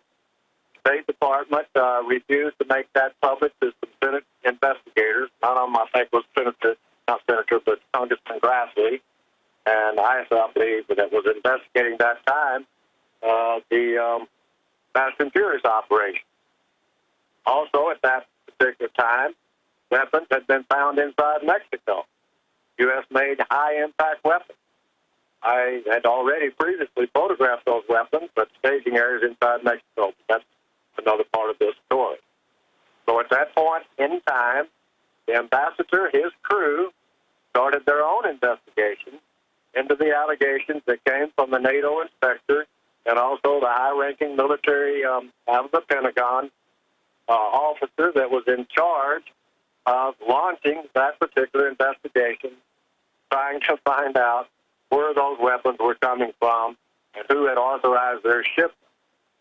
In the process of his investigation, he found the fuel receipts, flight plans of the C-130 that came direct from American soil in certain places, cutout places, and also civilian contract aircraft that had been transporting those weapons to Jordan and cutout companies, and well, not companies, cutout countries, and into these CIA safe houses or these CIA cutout companies, private contractors that were running these safe houses, and was responsible for sending those weapons to allegedly the Syrian rebels. Syrian rebels at that particular time had been fractured into many different splinter groups, and some of those splinter groups had been filtering and actually given those weapons to be used again. And also, it was reported by that source that those weapons were found at the crime scene when the ambassador and his crew was killed or murdered, in my opinion. I don't know if that followed that lineage. That's sort of the lineage. Basically, summing it up, a source that had worked the Mexico operation, trained Marinos in Mexico, transferred to Afghanistan, got with the NATO inspection team, found out about this information. The information was passed to the ambassador. The ambassador made a series of reports to the State Department. The State Department refused and actually told them to stand down. There was no investigation launched. That was a few months before the attack on the embassy. And so my sources, three sources actually, in the Middle East, says that the ambassador and his team was eliminated so that these weapon shipments from the direct commercial sales program, which is a legal operation, would not be exposed, and it would not be exposed that the Syrian factions within the Syrian rebels were receiving arms from that program sponsored by elements, factions within the CIA. These were not rogue factions. CIA has an operation within the CIA that the mainstream of CIA does not even know exists. And that's been going on in my career ever since 1956, 57, in one form or another. Like I said, taken off the shelf, dusted off a little bit, retooled, retrofitted to fit in the modern, whatever the politics of the time. Well, sure. I mean, there's all sorts of criminal groups and smaller operations and different sectors and different agencies that have splinter groups within other agencies. And it's all basically very Byzantine. And a lot of this, as you know, because you were part of the testimony in Congress, has come out over the years. And it's not just black projects. There are secret projects within projects.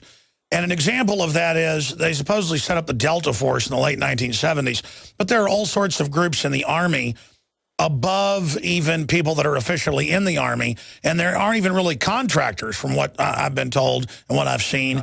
It's just completely secret armies. Well, that's right. You know, when I'm saying splinter groups, factions, these are not rogue operations. These operations are actually controlled by the Pentagon with White House knowledge. Have been all the time. In fact, when people say there's a secret army out there, there's a secret government, so on like that, to some extent that is absolutely right. There is this operation within our own government, that elements within our government and our Congress, House and Senate, and all these idiots back there, in my opinion, but that's another story in itself. It's so convoluted and complicated and compartmentalized so that good investigators doing legwork get so muddled down you can't untangle it. In the process of trying to untangle it, you become known as a conspiracy freak. And that's designed in order to cover and shield those operations and stop the exposure from that. I'm no way against my government. This is an actual thing that's going on within my government. People like me, the only way we get protected there, Alex, is going on the record before the fact. I've got a lot of friends that are no longer with us because they didn't go out and talk to different people. And by the way, Tosh Plumlee's our guest, famous whistleblower from the church hearings and the Iran-Contra hearings, and still a contractor, or you could say a mercenary, with just amazing contacts out there, and 76 years old, was part of the CIA operation to first arm Castro, then to fight Castro. All that came out in Congress. Simply amazing and a treasure trove. I'd like to invite you whenever you'd like, this week, next week, whenever, to come on for a full 30, 40 minutes on the Nightly News to really just cover history and get it on record. But people could take a lesson from what you've said here today, sir. And that's that being in the sunshine is what protects you. People think cowering to tyranny is what protects them. It's the opposite. We all need to get out in the sunshine. Just like Jim Garrison said, that's where we have protection. Evil is defeated by being fought, and a free people will aggressively defend their liberty. A slave people will bow to the system. Go ahead. Well, okay, the one reason I can come out is I am not a government agent. I am not employed by the government. I do not receive a paycheck for them. In fact, I don't receive any money at all, and I'll make a point of that. Which the reason that I'm talking is not really to expose anything, but to get the dogs of war off my butt if they want to come out and start gunning for me. I mean, they can do that anyway. I've already been warned to basically shut up because I'm getting too close to classified information.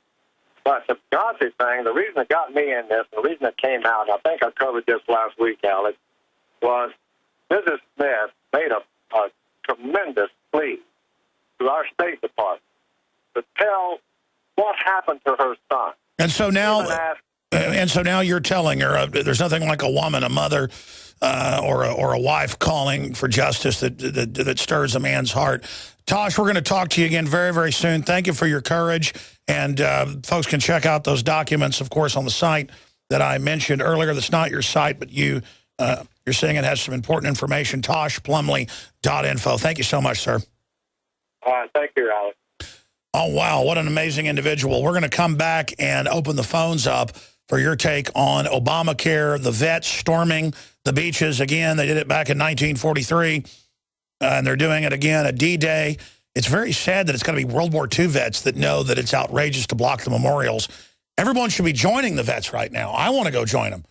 This is outrageous. I want to go to other national parks with the vets and stand against the federal goons who are out in force saying you can't come on your own land. These are disgusting, disgusting people. Before we go to break and come back with your calls, the toll-free number to join us is 800-259-9231, 800-259-9231. We sold out of the Survival Shield nascent iodine that's known to protect the thyroid so much better than other forms of iodine, and just incredible health effects for myself, the energy, weight loss, you name it. You've heard doctors on the show, people like Dr. Grube, talk about how amazing it is. This is double the strength, half the cost.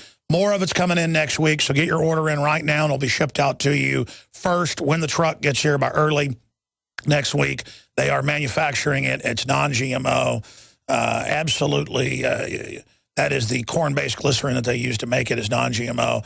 And it's the atomic form, the original iodine. InfoWarsLife.com, InfoWarsLife.com or InfoWarsStore.com will take you to the main shopping cart. InfoWarsLife.com will take you right to the subpage that has it. We also have all the great Monophyllon seaweed that also has it in it naturally, and so many other great products at InfoWarsStore.com or InfoWarsLife.com, or call toll-free 888-253-3139, 888-253-3139. Get your order in now. And also want to thank you for your support, buying great products from us. It's a win-win to support the First Amendment and getting the info out. So get your order in now, so as soon as the truck comes in next week, you'll be the first to get it. Survival Shield by InfoWars Life at InfoWarsStore.com, or, again, InfoWarsLife.com. Takes you right to the subpage that has the amazing atomic iodine. You've thought about it for years. Folks, I'll tell you, if I was in D.C. right now, I would be going down to the memorials with the World War II veterans that are showing up at the Lincoln Memorial, the World War II Memorial, and just walking past the cops, the goon security guards, the goon National Park Service people that are out in mass fluttering around getting overtime pay to block everyone. You can't come in. You can't come in. I mean, they're all a bunch of socialist operatives. You don't get in these things now unless you're part of their little sick cult of government. And we've just got continual updates at Infowars.com and Prisonplanet.com. I know Paul Watson's listening, but I'm going to call him up and get him to add to his article that's linked up on DrudgeReport.com about Obamacare fines to be seized from bank accounts. Because people are saying, they're calling up and being told this is the case. It's always been the case. The White House then lies and says they're not going to do it. They put the IRS over it. They say in the bill, you'll be fined $5,000. So, of course, they're going to take it out of your account. And then they lie and say, no, we're not, no, we're not, no, we're not. That's a military tactic. Just like he said he was against the NDAA when he wrote it and then said he wouldn't sign it. So there's never any opposition. That's a military tactic. I'm not assaulting you as I stab you with a bayonet. We are not assaulting you. We're not assaulting you as the tank fires machine gun bullets at you. I mean, this is military tactics they use against us. And we all just keep debating, is it an occupation? Are they the enemy? Their followers are idiots. The Republican leadership's part of it, too. They're freaking out, circling the wagons. They're scared of us, folks. They know America's waking up. I want to take your calls on this subject and more. Briefly, we have a new sponsor. I've been using them for a long time. They've stand up against FEMA. When FEMA wanted to buy all their food, they said no. They went public when nobody else would. Everybody else was scared and was selling them their food. They ship the food out really quick. It's super high quality. MyPatriotSupply.com/Alex to find their specials and more. Top-rated customer service. That's the real reason we've gone to them. They're just so good. We have to give you the best. Top quality products, incredibly reasonable prices. MyPatriotSupply.com/Alex. Delicious, nutritious, prepares in minutes. With all the crazy stuff going on in the world, just like Stuart Rhodes said yesterday with Oath Keepers, you got to get prepared. And they're a great sponsor. Buying from them, you support the show. Let's go to a call right now, and then for 30 minutes of the next hour, your calls. And then we got Steve Pachenik popping in. He was good friends with the late, great author Tom Clancy, who reportedly died today. Let's talk to Chris in Iowa. You're on the air, sir. Go ahead. Yeah, I've been trying to get a hold of you for a while. I think I stumbled into a government-run kidnapping ring. Where, is it the CPS? I mean, that's what they are. Well, sir, we're taking calls about the World War II vets storming the deal, but okay, sure. Tell me about the government kidnapping ring. Why don't you send us some information? Well, because they've been trying to make me come up missing, and I've been dodging them, and it's getting crazy, and I thought the only thing that might help me would be getting it out to you. Well, you know, I mean, if someone tries to kidnap you, did you have a firearm? At the moment, no. I mean, I own lots of guns, but I'm a felon for marijuana, so... No, I have... Well, I'll tell you what, send me some info, sir. I appreciate your call. I get these calls like, 100 a week, people taking their kids, and I can't even help them because I can't even run my own life. I mean, I'm just here covering the tyranny, and I get these calls about everything. We don't screen calls, but if I say I want to get calls about the World War II vets, and then no one will call on that. Let's just talk to John in Maryland. Talking about Obamacare, at least that's close to the World War II vet stuff. John, what's on your mind today? Hey, Alex. I want to talk about Obamacare and how it's hurting the little guy, because I have some friends in Ohio, and they've already lost half of their hours. And what is this, the second? Yeah, and it's going to get a lot worse. It's designed to wreck everything, John. Were they Obama supporters before? No, absolutely not. Tell you what, I'm going to come back to you, John. I want to hear about your friends. I want to personalize these victims of this economic takeover. That's what it is. We're taking phone calls on Obamacare, how it's affecting people, and what's your take on World War II veterans? The only people refusing not to bow to the little socialist park rangers, the anti-human eugenicists. I'm telling you, most of them are. Henpecking at them, spending all this money putting up fences at the World War II Memorial that they don't even run. It's now come out. What is your take on that? We're talking to John in Maryland. John was discussing his friends that have been cut to part-time under rape care, under fraud care, under shut down the economy care, under kill the American economy care, under Cloward and Piven care. That's the sociological plan to bankrupt countries into socialism by overloading the welfare system. And all these idiots that don't, they're not idiots. They've been raised, domesticated, and they really think Obama wants to help them with the forced abortions, and not just in China, but in Africa now. And they're like, well, there are too many black people. I've had black folks tell me that. And I'm just like, but I mean, so it's okay to kill black people, but if I don't want to turn my guns in, I'm racist. That's right. It's just all like feeling like you're a winner and feeling like you're part of the system. And just it's cult-like, ladies and gentlemen. But even the dumbest Obama cult members are really starting to freak out now, saying, where's my goodies? It's really bad. And my big question to listeners is this, and I'm going to your calls. It's so over the top and such a rape is the only word to describe it. How do they think they'll get away with this? That's what concerns me most, is this is so reckless. It's like they don't care, like it's not going to matter soon. They just want to economically destroy us. They're so bad. I mean, we've had bad government for a while, but, I mean, this is really brutal, folks. This is really bad. And they don't care. They're going to get the blame for it. What are they planning? I say big war, big false flag. Economic collapse, whatever. I don't know. But, I mean, they're arming to the teeth against us and saying Americans are the enemy. So they're full-on occupiers. They're full-on globalists. We really are captured by people that see us as the enemy. We really are. Like that cop this morning running up behind each car and then running up behind other cars, messing with people. They're nuts. And more of them are like that. They just want to dominate us. I mean, I saw the state police guy doing that, running up behind each car and messing with them, and I was just like, I'm actually seeing a cop harass people randomly. I'm actually seeing an unstable, crazy person. And it's really creepy. And they think because they're in a uniform, they're God. Well, it's 100 times worse with the bureaucrats and the park rangers and all of them strutting around like arrogant, weird children. You know, like when you see an arrogant, spoiled kid and they have that arrogant look in their eye? That's what these government people and these senators are like. These are lunatics. I'm sorry, I'm going to shut up and go to your calls. John in Maryland, finish up your point about your friends. Yeah, his name is Dave. He works at a sub shop, and he's lost about half of his hours, and we're only a couple days into this whole situation. He was talking to his boss, and his boss specifically told him that he doesn't think it's because of the Unaffordable Health Care Act. Well, of course, the boss probably doesn't own it. Yeah, well, I don't want to give away the name of the sub shop because I'm not going to give away free Subway, it's fine, Subway. Yeah, well, is it GMO way? No, it's Firehouse, but I would also like to give you my testimony on a bad effect I've had on a psychotropic drug, if that's okay with you. I don't want to take up too much of your time. Sure, go ahead, tell us. When I was about 8 years old, I was diagnosed with ADHD, and you know how they do it. They tell the teachers that if the student shows 6 signs of ADHD, then you get them diagnosed. And some of these signs are things like getting up out of your seat or answering a question before the teacher finishes asking the question. And it's just like any energetic kid is going to be doing those things. And you know what? We're going to have you finish your story. I'm coming back to you because I want everybody to hear this. Yeah. Any mammal, a colt, a baby horse, a puppy, a baby canine, a baby dog, baby sweetie pie, they're going to jump around and do that too. That's normal mammal behavior. They list that as mentally ill, put you on soft kill weapons.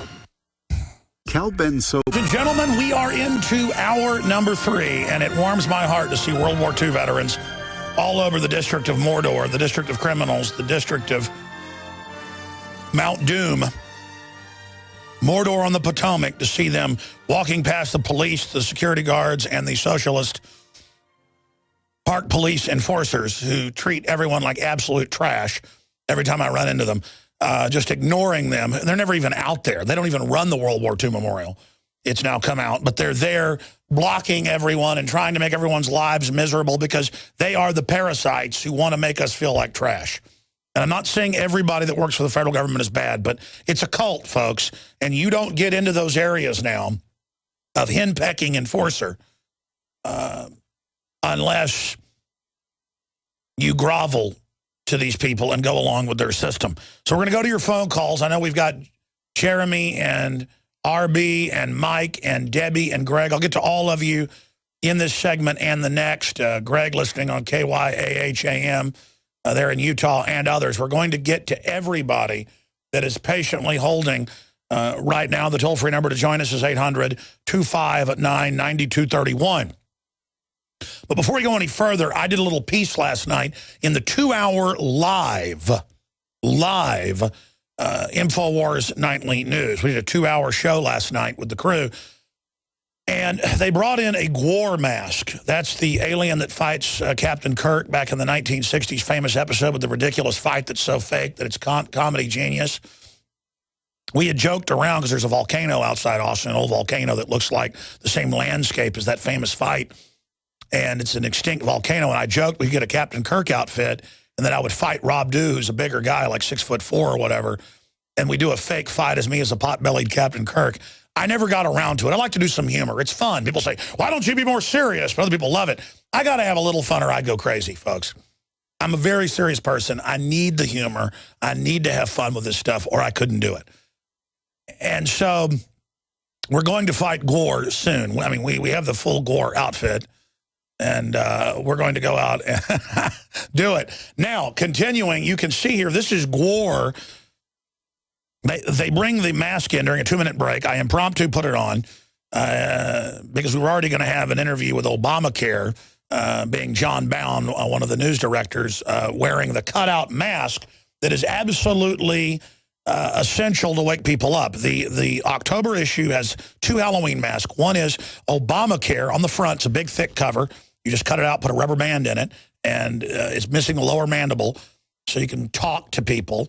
and you cut out the eyes, and then you can go out and be Obamacare, just as John Bowne did. But if you don't want to be Obamacare and go, oh, no, I'm death. I'm death panels. Death panels are cool. And use the satanic holiday to try to actually wake people up and fight for life, it's a great idea. You can also go out and be Prozac the Killer Clown, that's on the back, that's really creepy, and wake people up. And he says right here, remember, kids, there's nothing better than mass murder suicide pills. This is the new 68-page, color, glossy issue of InfoWars magazine. You can buy them in bulk at cost at InfoWarsStore.com. or get a subscription or give a gift subscription at InfoWarsStore.com. But a very special issue. Order it today so you can have it, even if you don't celebrate Samhain. I know I don't. Still, it's important to maybe go to a party or something, and then you can wear the Obamacare mask or Prozac the Killer Clown mask, or you and your wife could go as both of them, or you and your buddies, whatever, and then wake people up and have discussions. Oh, I'm Obamacare. I'm death panels. Or I'm Prozac the Killer Clown. So there you go, ladies and gentlemen, InfoWarsStore.com, or call toll-free 888-253-3139. And what made me think of Prozac the Killer Clown, if you're a radio listener, just go to the website. We should put this up as the featured image, Prozac the Killer Clown. It should actually be the featured image. You'll crop it and put it in the feature image of InfoWars.com. I'll have them do that so that everybody who's out there can actually, a radio listener can go see Prozac the Killer. We should put it up as a PDF, so that people can print it on the site. These are the InfoWars Halloween masks. We could have a contest. Just people could send them in, and maybe the winner gets $100 or something. I don't want to turn it into another circus. And then have InfoWars Halloween masks to expose tyranny. Use every event as a way to wake people up. Pardon me? Jack-o'-lantern templates, absolutely. So there you go. So that when the druidic priest comes by, he sees that you're observing and doesn't ask for your kids. Normally, they'll just ask for your cow or a goat or a sheep to be sacrificed that they eat the meat of. That's their tax. But if you're the lucky house, they ask for your kid. Or sometimes as an exercise of power, they would ask for the Lord or King and then burn them at the stake. Anyways, it's all fun. It's all liberal. It's all trendy. So let's go ahead now and go to John in Maryland. John, so tell the story. You're 8 years old, standing up, talking in class. That's mental illness. All mammal babies, whether they're puppies, whether they're horses, colts, they all do it. That's illegal. That's bad. So they put you on mass murder, suicide pills that attack the brain, the heart, everything else. Tell us your experience that you were trying to tell earlier of being 8 years old. Well, I'll tell you what. I am now 18 years old, and I haven't had a psychotic break since, but back then I had a psychotic break, and I tried to stab my sister with a kitchen knife. And this was after they put you on it? Yes. And then, like, when I remember you were talking about it probably a week ago, you were spot on. We went in there, well, we didn't tell the psychiatrist I tried to kill my sister, but they told them that I was having violent outbursts, and exactly what they did, just what you were saying, they treated the side effects with more psychotropic drugs. Now, the average foster child is on 7 psychotropics. That's a national number. 7. And then they start having seizures, so they put you on anti-seizure medication, and then they kill you. We've had medical doctors on from the state that blew the whistle in San Antonio. We got them from a WWII investigation where they broke this about 7 years ago. And right at 67% of foster kids nationwide are on drugs, and the average is on 7. And the doctors were describing healthy 5-year-old kids and stuff and 3-year-olds who would cry for mommy, so they'd drug them. Then they would be bad, so they'd drug them more until they would actually have seizures, bite their tongues off, and then just die. So it's very liberal. Well, I appreciate your call, sir. Thank you so much. I mean, come on, kids. You know mass murder pills are fun. I mean, it says on the insert it'll make you go megalomaniac. It'll make you kill people. It'll make you kill yourself. They started death education in 1990 in public schools, and since then, the suicide rates tripled, so they expanded it. More suicide training, more pills, more death, more murder. It makes perfect sense, because they love us. Oh, they're good people. The government's only killed hundreds of millions of people the last century. It's only the #1 threat, so it's extremist not to love it. Remember, kids, Take the Prozac and see pretty colors. Let's go ahead and talk to Debbie in Texas. Debbie, you're on the air. Hi, Alex. How are you today? Oh, I'm pretty good. I had a psychotic break a long time ago and never came back. I know what you mean. Well, I just thought I'd let you know that my husband's been receiving a pension from the United States government for 14 years, and every month, I call to check on it, and it says United States government. But as of October 1st, when I called to see if it had been deposited, it was classified as a tax refund. Now, I just want to know, are they going to start confiscating things as a pretense of a tax refund for Obamacare? Ma'am, 100%. This has been done in Europe. It's been done in Asia. It's been done in Latin America. The reason we know exactly what they'll do is they're following a blueprint. And yes, they've already started taking the pension funds in Europe and the private bank accounts in Europe just across the board, 30, 40, 50%, depending on the country. They've already done it in Iceland. They said no and reversed it and arrested the government. We should do the same thing here. And yes, ma'am, listen, here's the deal. They want to destroy the system. It's not that we even spent too much. The truth is, in an industrial society, we should all be working 2 days a week and be fabulously rich. The actuaries are all out there. They call that an overheating economy, though. They want a post-industrial economy, and yes, ma'am, if they can get away with it, they plan on nationalizing the private pensions and then taxing them, and then over a period of time, cutting them down to a shadow of what they were. Well, by the time you pay for your health care, there won't be any pension left. But I would like to know if anyone calls in, if anyone is a Social Security check, recipient, if that's been reclassified on their direct deposit. Hey, listen, starting 2 years ago, we never even did a report on this. We ship a lot of postage, worldwide. Do you know what the USPS, the U.S. Postal Service, what you now pay in internationally, what they convert our dollars over to? It's not euros. Guess what they convert it to? SDRs. SDRs, strategic drawing rights. We're already under global government. It's already unlimited. The bankers run everything. They have unlimited money, and they use it as a weapon to crush us. The power to tax is the power to destroy. And 2 years ago, it was actually 3 years ago, they started saying SDRs, and we called them. They go, we don't know what that is. So they called their bosses, and we checked online.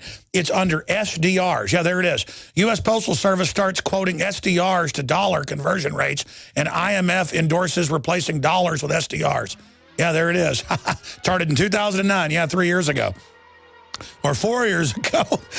Meanwhile, the Southern Poverty Law Center says I'm a racist with no proof, and I'm lying to you that world government's being set up, even though I can show you 50 world leaders saying that.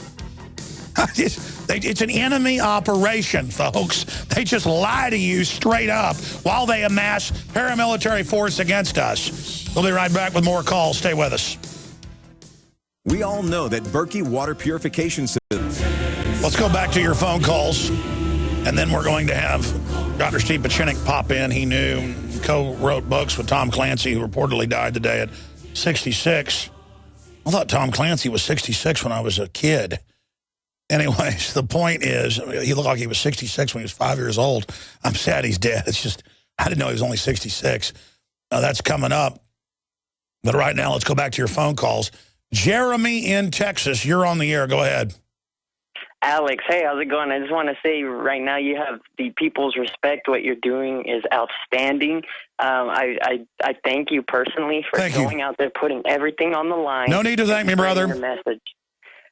Well, I work actually at the courthouse, which was just mentioned earlier about the whole malpractice thing.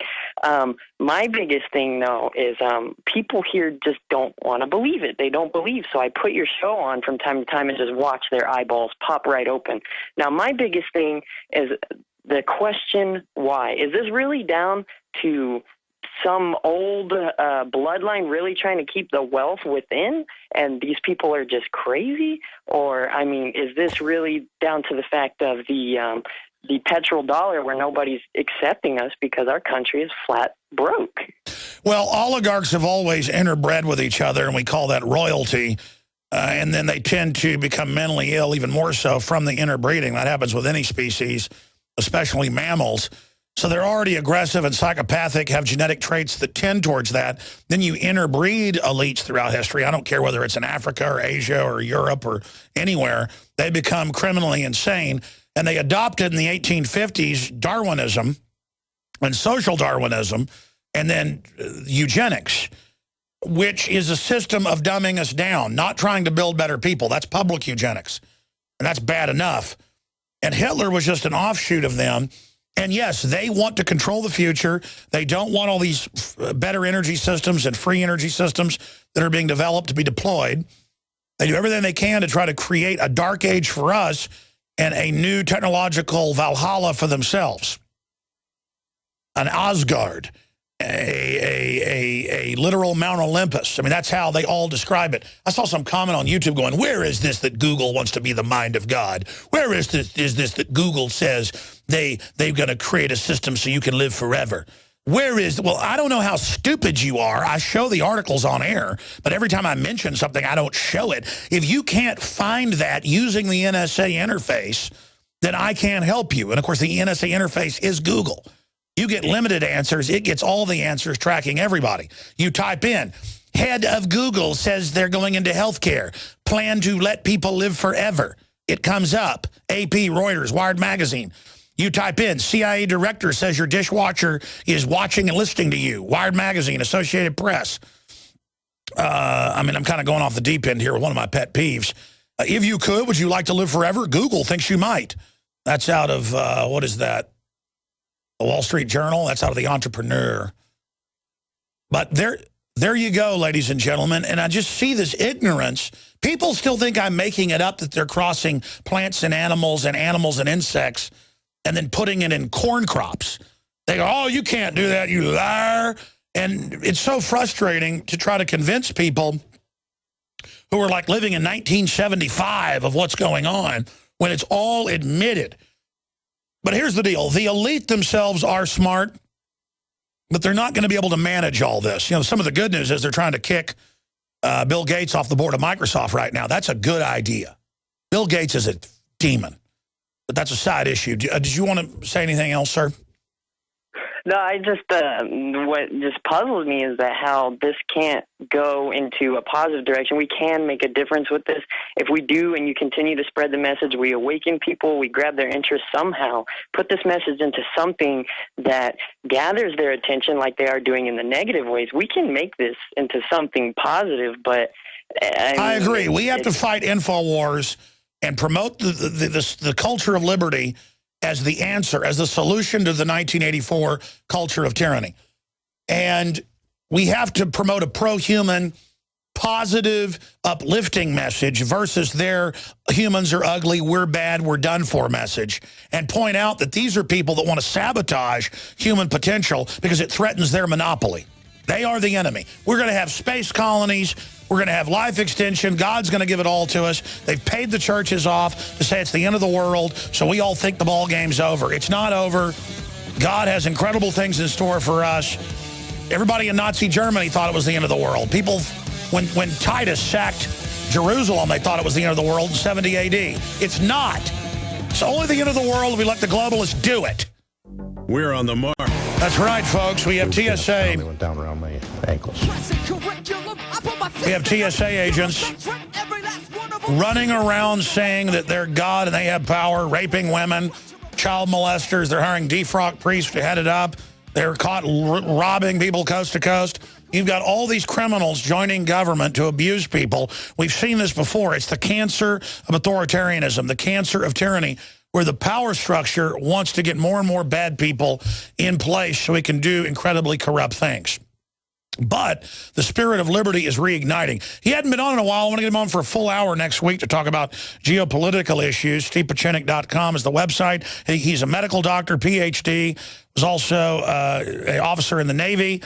He's a psychiatrist and former State Department official, author, and publisher. He headed up the Camp David Accords famously with his psychological warfare, The Truth, to get that one peace deal done that actually did some good, just amazing.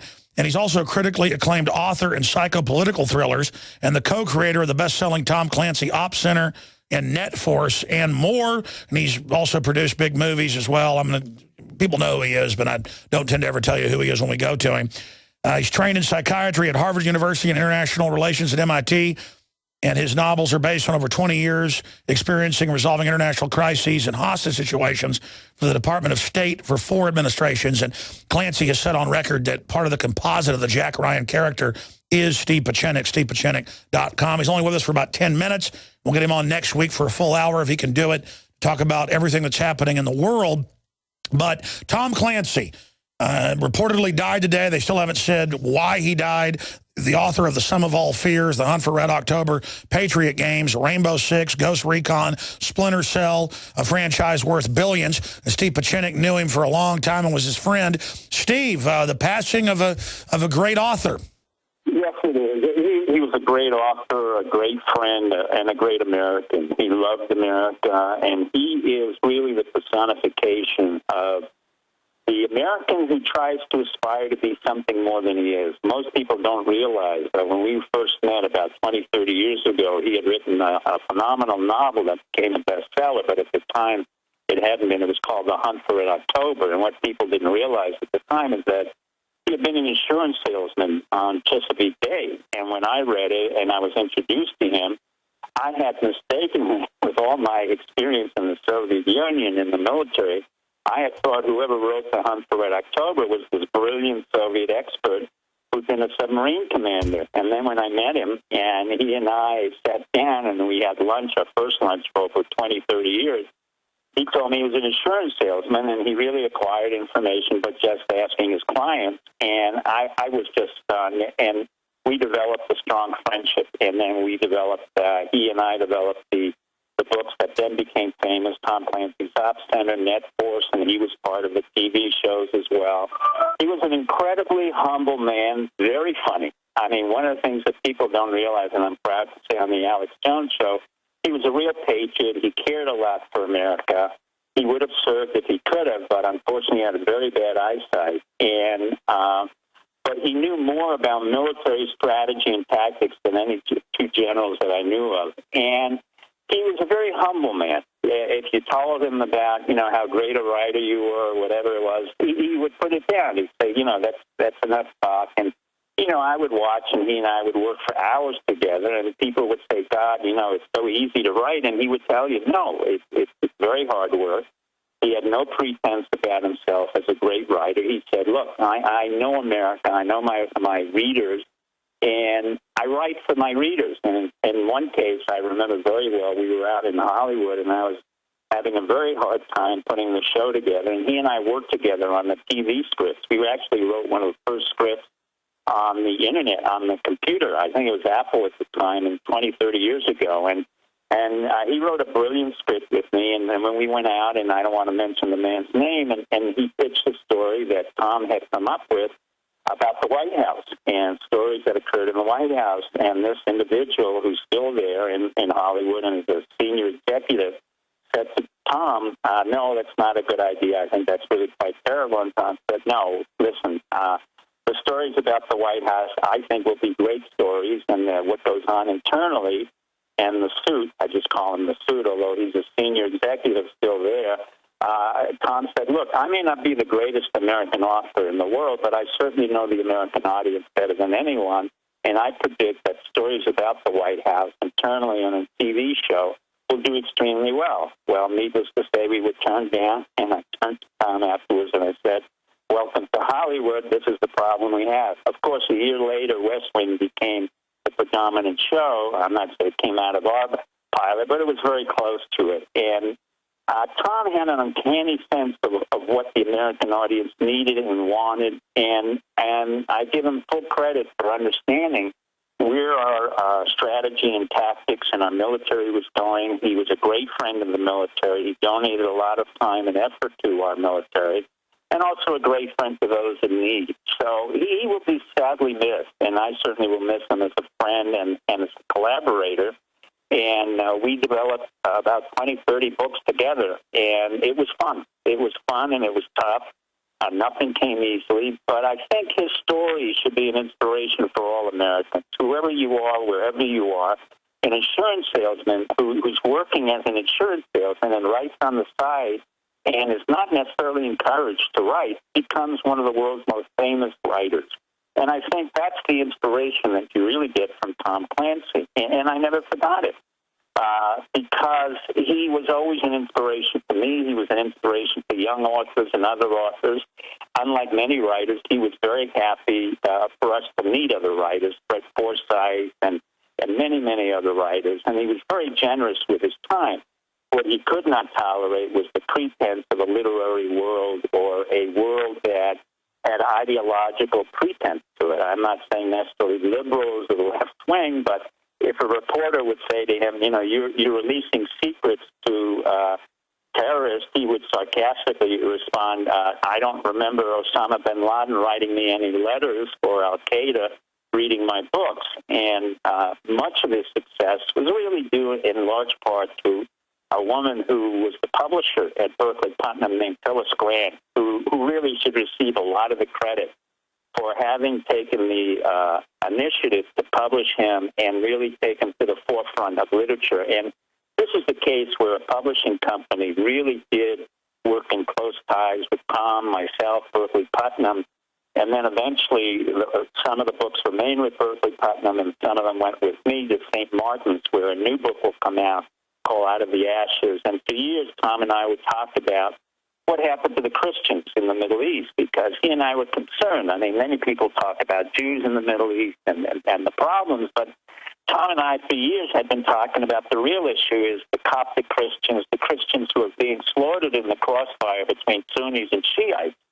And for years we talked about a book that we should write concerning the fate of the Christians in the Middle East. And almost 15, 20 years ago, in his prescient way, he spotted Syria. And he spotted Iran and Syria as we were writing different books on that. And he said, let's focus on Syria.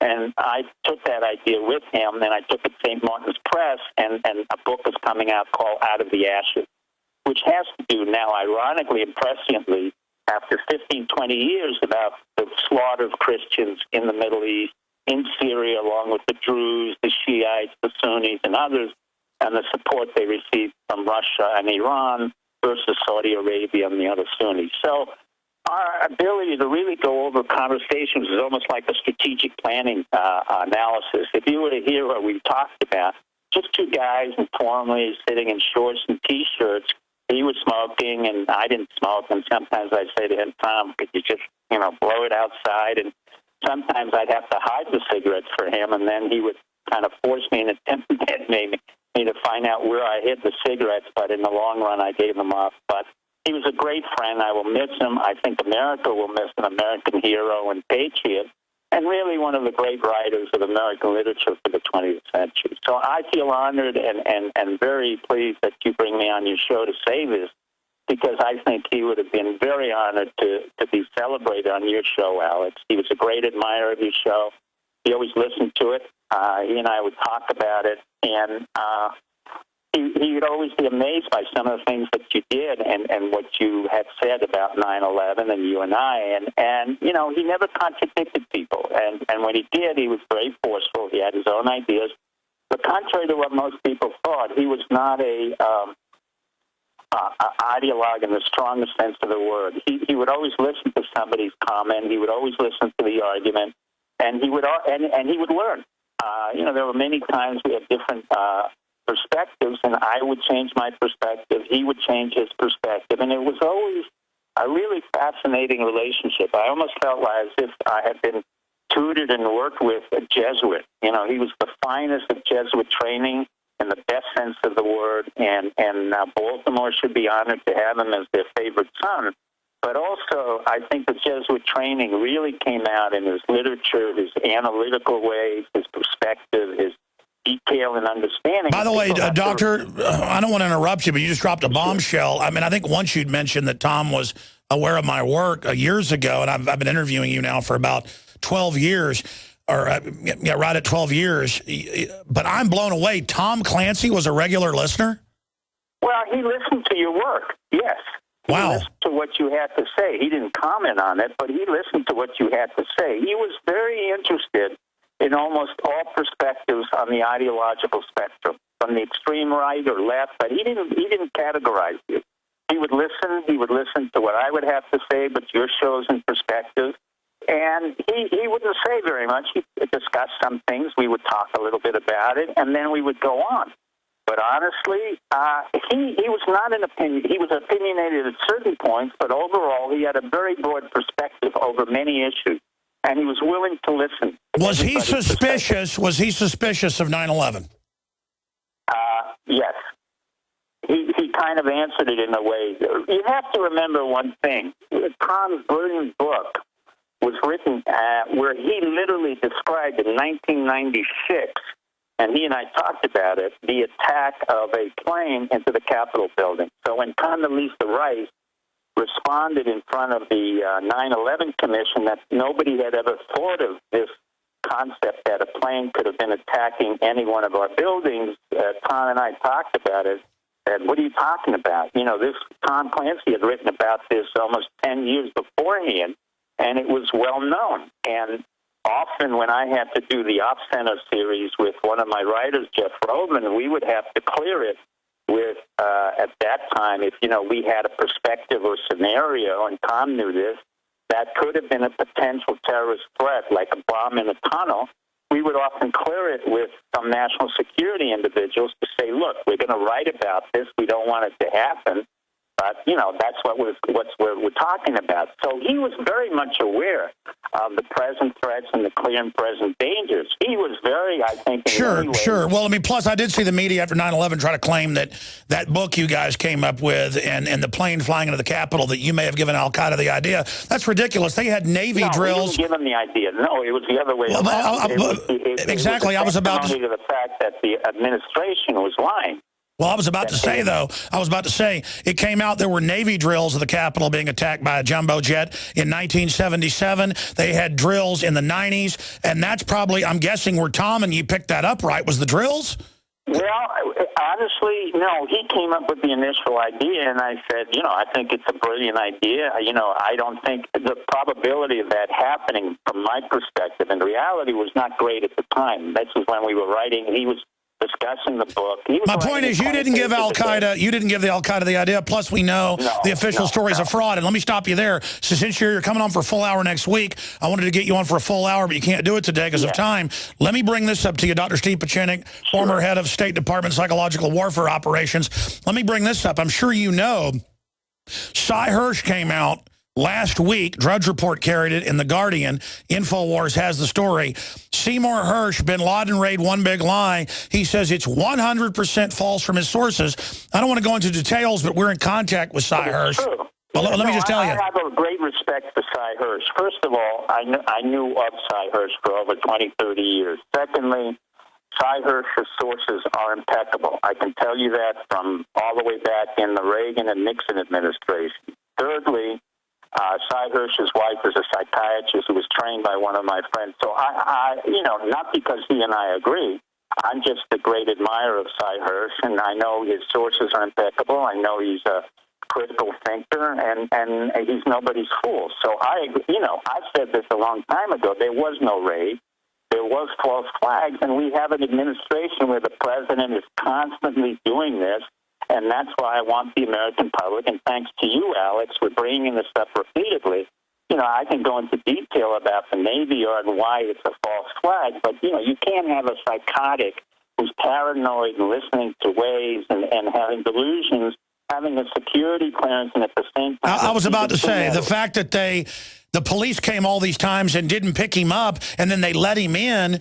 It looks like, from what I've seen, it looks like there was some kind of a drill. He was set up. I know you say you have intel, but you wanted to talk about it, and then we were going to go off into Clancy today. Do you want to briefly tell us what happened at the Naval Yard? Well, it's a total false flag. It's like Newtown. I mean, it's not possible. You see films of people laughing beforehand who are announcing. You have a scenario that's totally concocted. It's totally out of control. The Chief of Naval Operations, Greer, knows he has a problem, that he testified before Congress and the Senate. He can't have the budget he needs. He shouldn't have warships. He shouldn't need destroyers. He doesn't need a... So it's about the sequestration, and I saw your article or your comments at Steve Pachinik. It's about sequestration and what the Navy does desperately in order to maintain their budget. They don't need it. we have a problem in terms of what we need the Navy for. It's used for denying access. Sure. Separately, Doctor, do you have any info on the missing warheads from Dyess Air Force Base? No, Alex, I have no idea. But let me just finish with Tom Clancy to say, he began with Navy submarines, and he had a great respect for the Navy. But now, America has to understand from the Clancy books and my own books, the books we wrote, this country is capable of writing false narratives. And unfortunately, they're in our business where Tom Clancy and I were writing fiction. And a lot of what's happening from the intelligence and military community is fiction. And if they think the American public is that stupid that they're going to buy 9/11 or Osama bin Laden or killing Osama bin Laden, they have a big mistake. And that's the beginning of the ending of a constitutional democracy where you belittle your own citizens. And the fact that Tom Clancy was able to predict what's going to happen, the fact that he wrote about these elements, and then the fact that we have different administrations lying repeatedly, it's not going to work. Well, Doctor, it's not dummy. Take the good news, though. The public now knows the government's running al-Qaeda. Karl Rove said famously to the New York Times and Washington Post at a cocktail party, doesn't matter what reality is, we control reality, and like lapdogs, you're going to agree to whatever the new reality is every day, 2 + 2 = 5. Now they teach that to the public school kids, 2 + 2 = 5, teaching them false reality, teaching them magical thinking, sabotaging them intellectually. I mean, I've studied a lot of history like you have, Doctor. I've never seen such a mentally ill group of elites myself who are messing with the public as some type of weird fetish. I mean, this is beyond tyrants. This is mass mental illness by the ruling class, and their instinctive hatred of free market and America, I think, will be their undoing. They are acting like lunatics, transparently trying to block World War II vets from the World War II Veterans Memorial, running around, foaming at the mouth, harassing the public. I mean, I think we're seeing a Nero or Caligula-like madness. Well, let me put it this way, since I am a psychiatrist.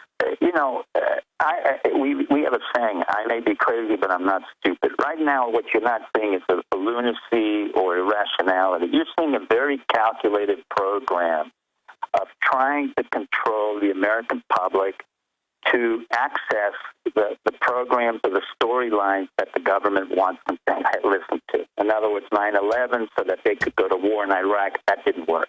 We went to war in Afghanistan. That didn't work. We went to war in Yemen. That didn't work. So our military has failed us. Our leaders of the military have failed us. The leaders of our intelligence, John Brennan, Donlin, Biden, all of what I call the choir boys have failed us. So now it's time for the American public to stand up in a constructive way and say to our legislators and our leaders, it's enough. The history of America is not about false narratives and fake stories and make-believe attacks and killings like Obama has talked about. It's not lunacy. It's the attempt of power and greed to really control a democracy. We are still a republic. The republic has to respond. If you have done nothing else, Alex, and why I enjoy working with you and talking about you, is you've had the courage to state certain things in a certain way. That's your prerogative.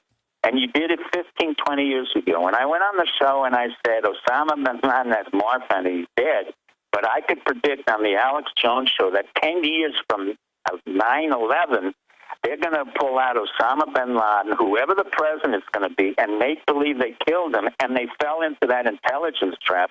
What you have is mediocre, ineffectual leaders who can fall for one psyops glitch that I set up 10 years ago. If you have that kind of incompetency, which is what we have in the military and the intelligence community and the national security and in the White House, then you have a very low grade of leadership. And that's sure. Well, I mean, Doctor, I'm not saying that they're going to marry their horse like Caligula. My point is, I get it's an organized program. They're trying to confuse everybody. They're trying to scramble everything. They're trying to make us basically mentally ill. I get all that, but I'm just saying I think they've conned themselves. They've jumped the shark. They've gone a bridge too far. Correct. And I really do think they're delusional at this point, because I see them losing on every front, and they seem to think they're in a great position. But you have your ear to the ground in Washington.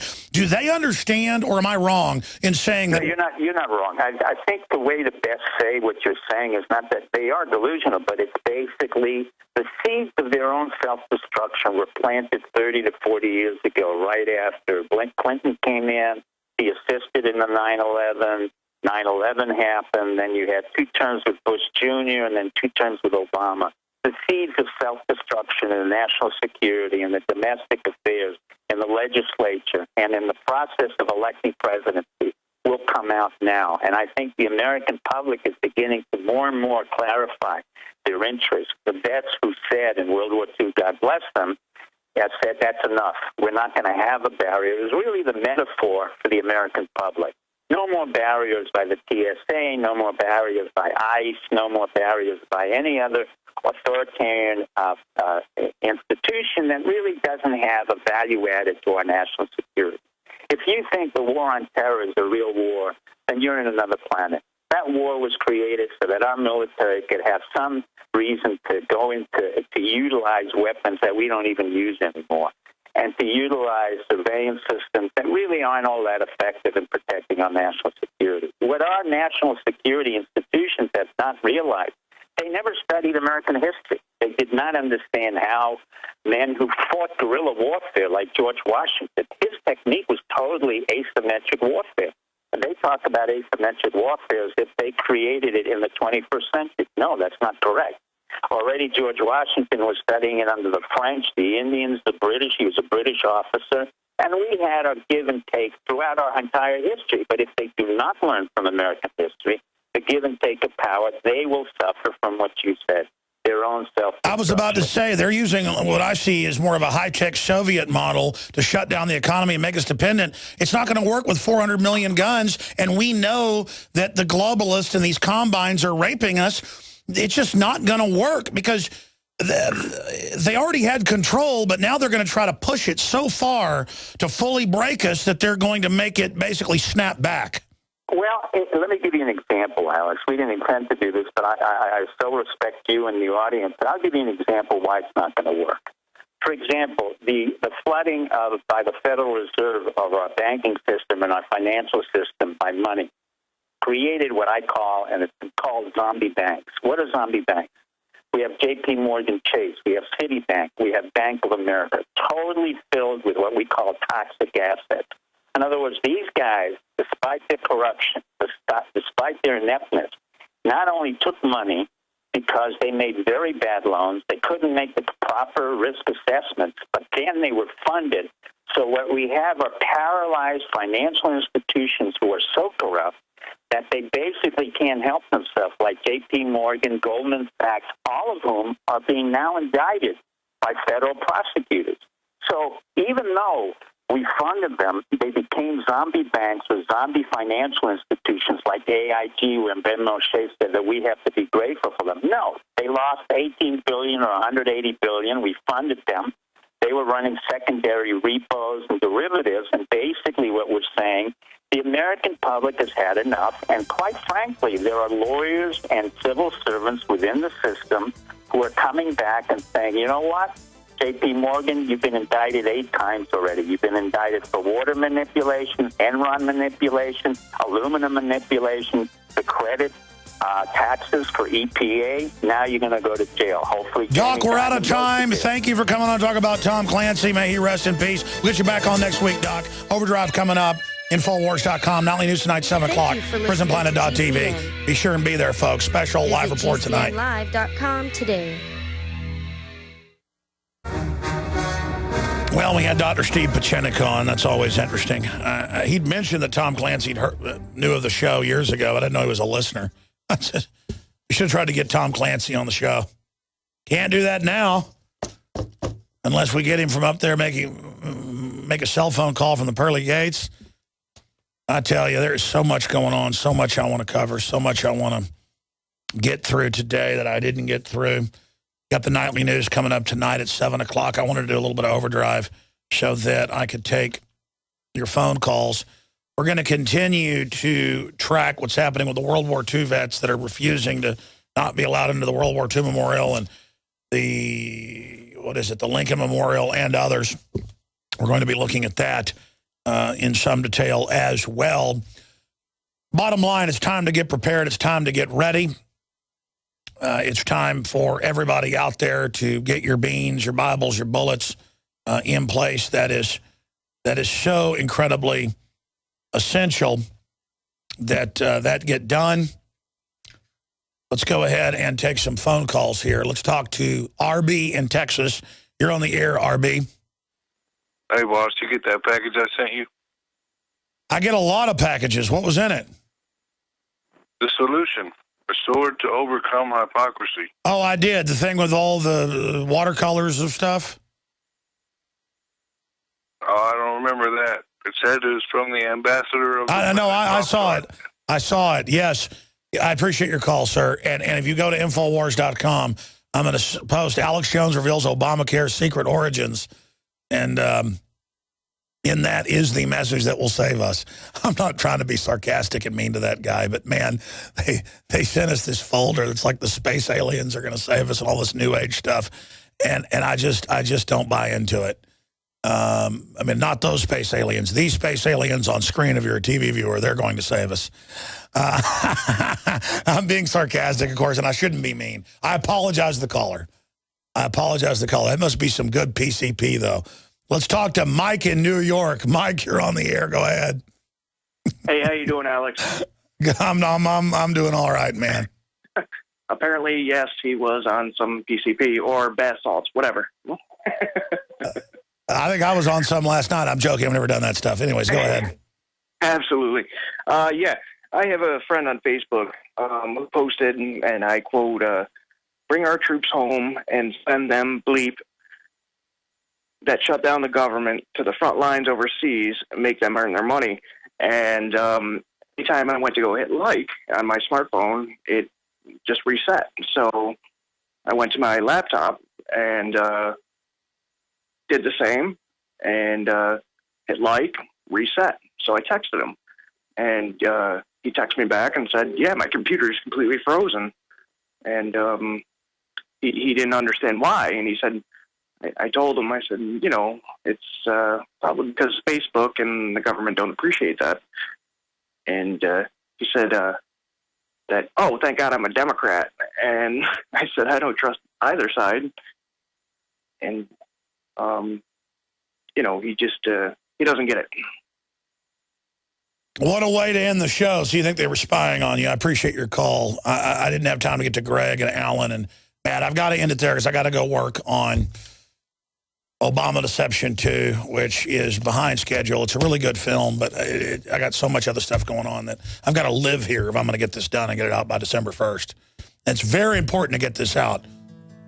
Very important to break down what's happening, but I don't want to put something out that's doesn't have it all in it. But it'll definitely be the best documentary we've ever put out, so I'm going to go work on that. InfoWars Nightly News, 7 o'clock tonight, prisonplanet.tv.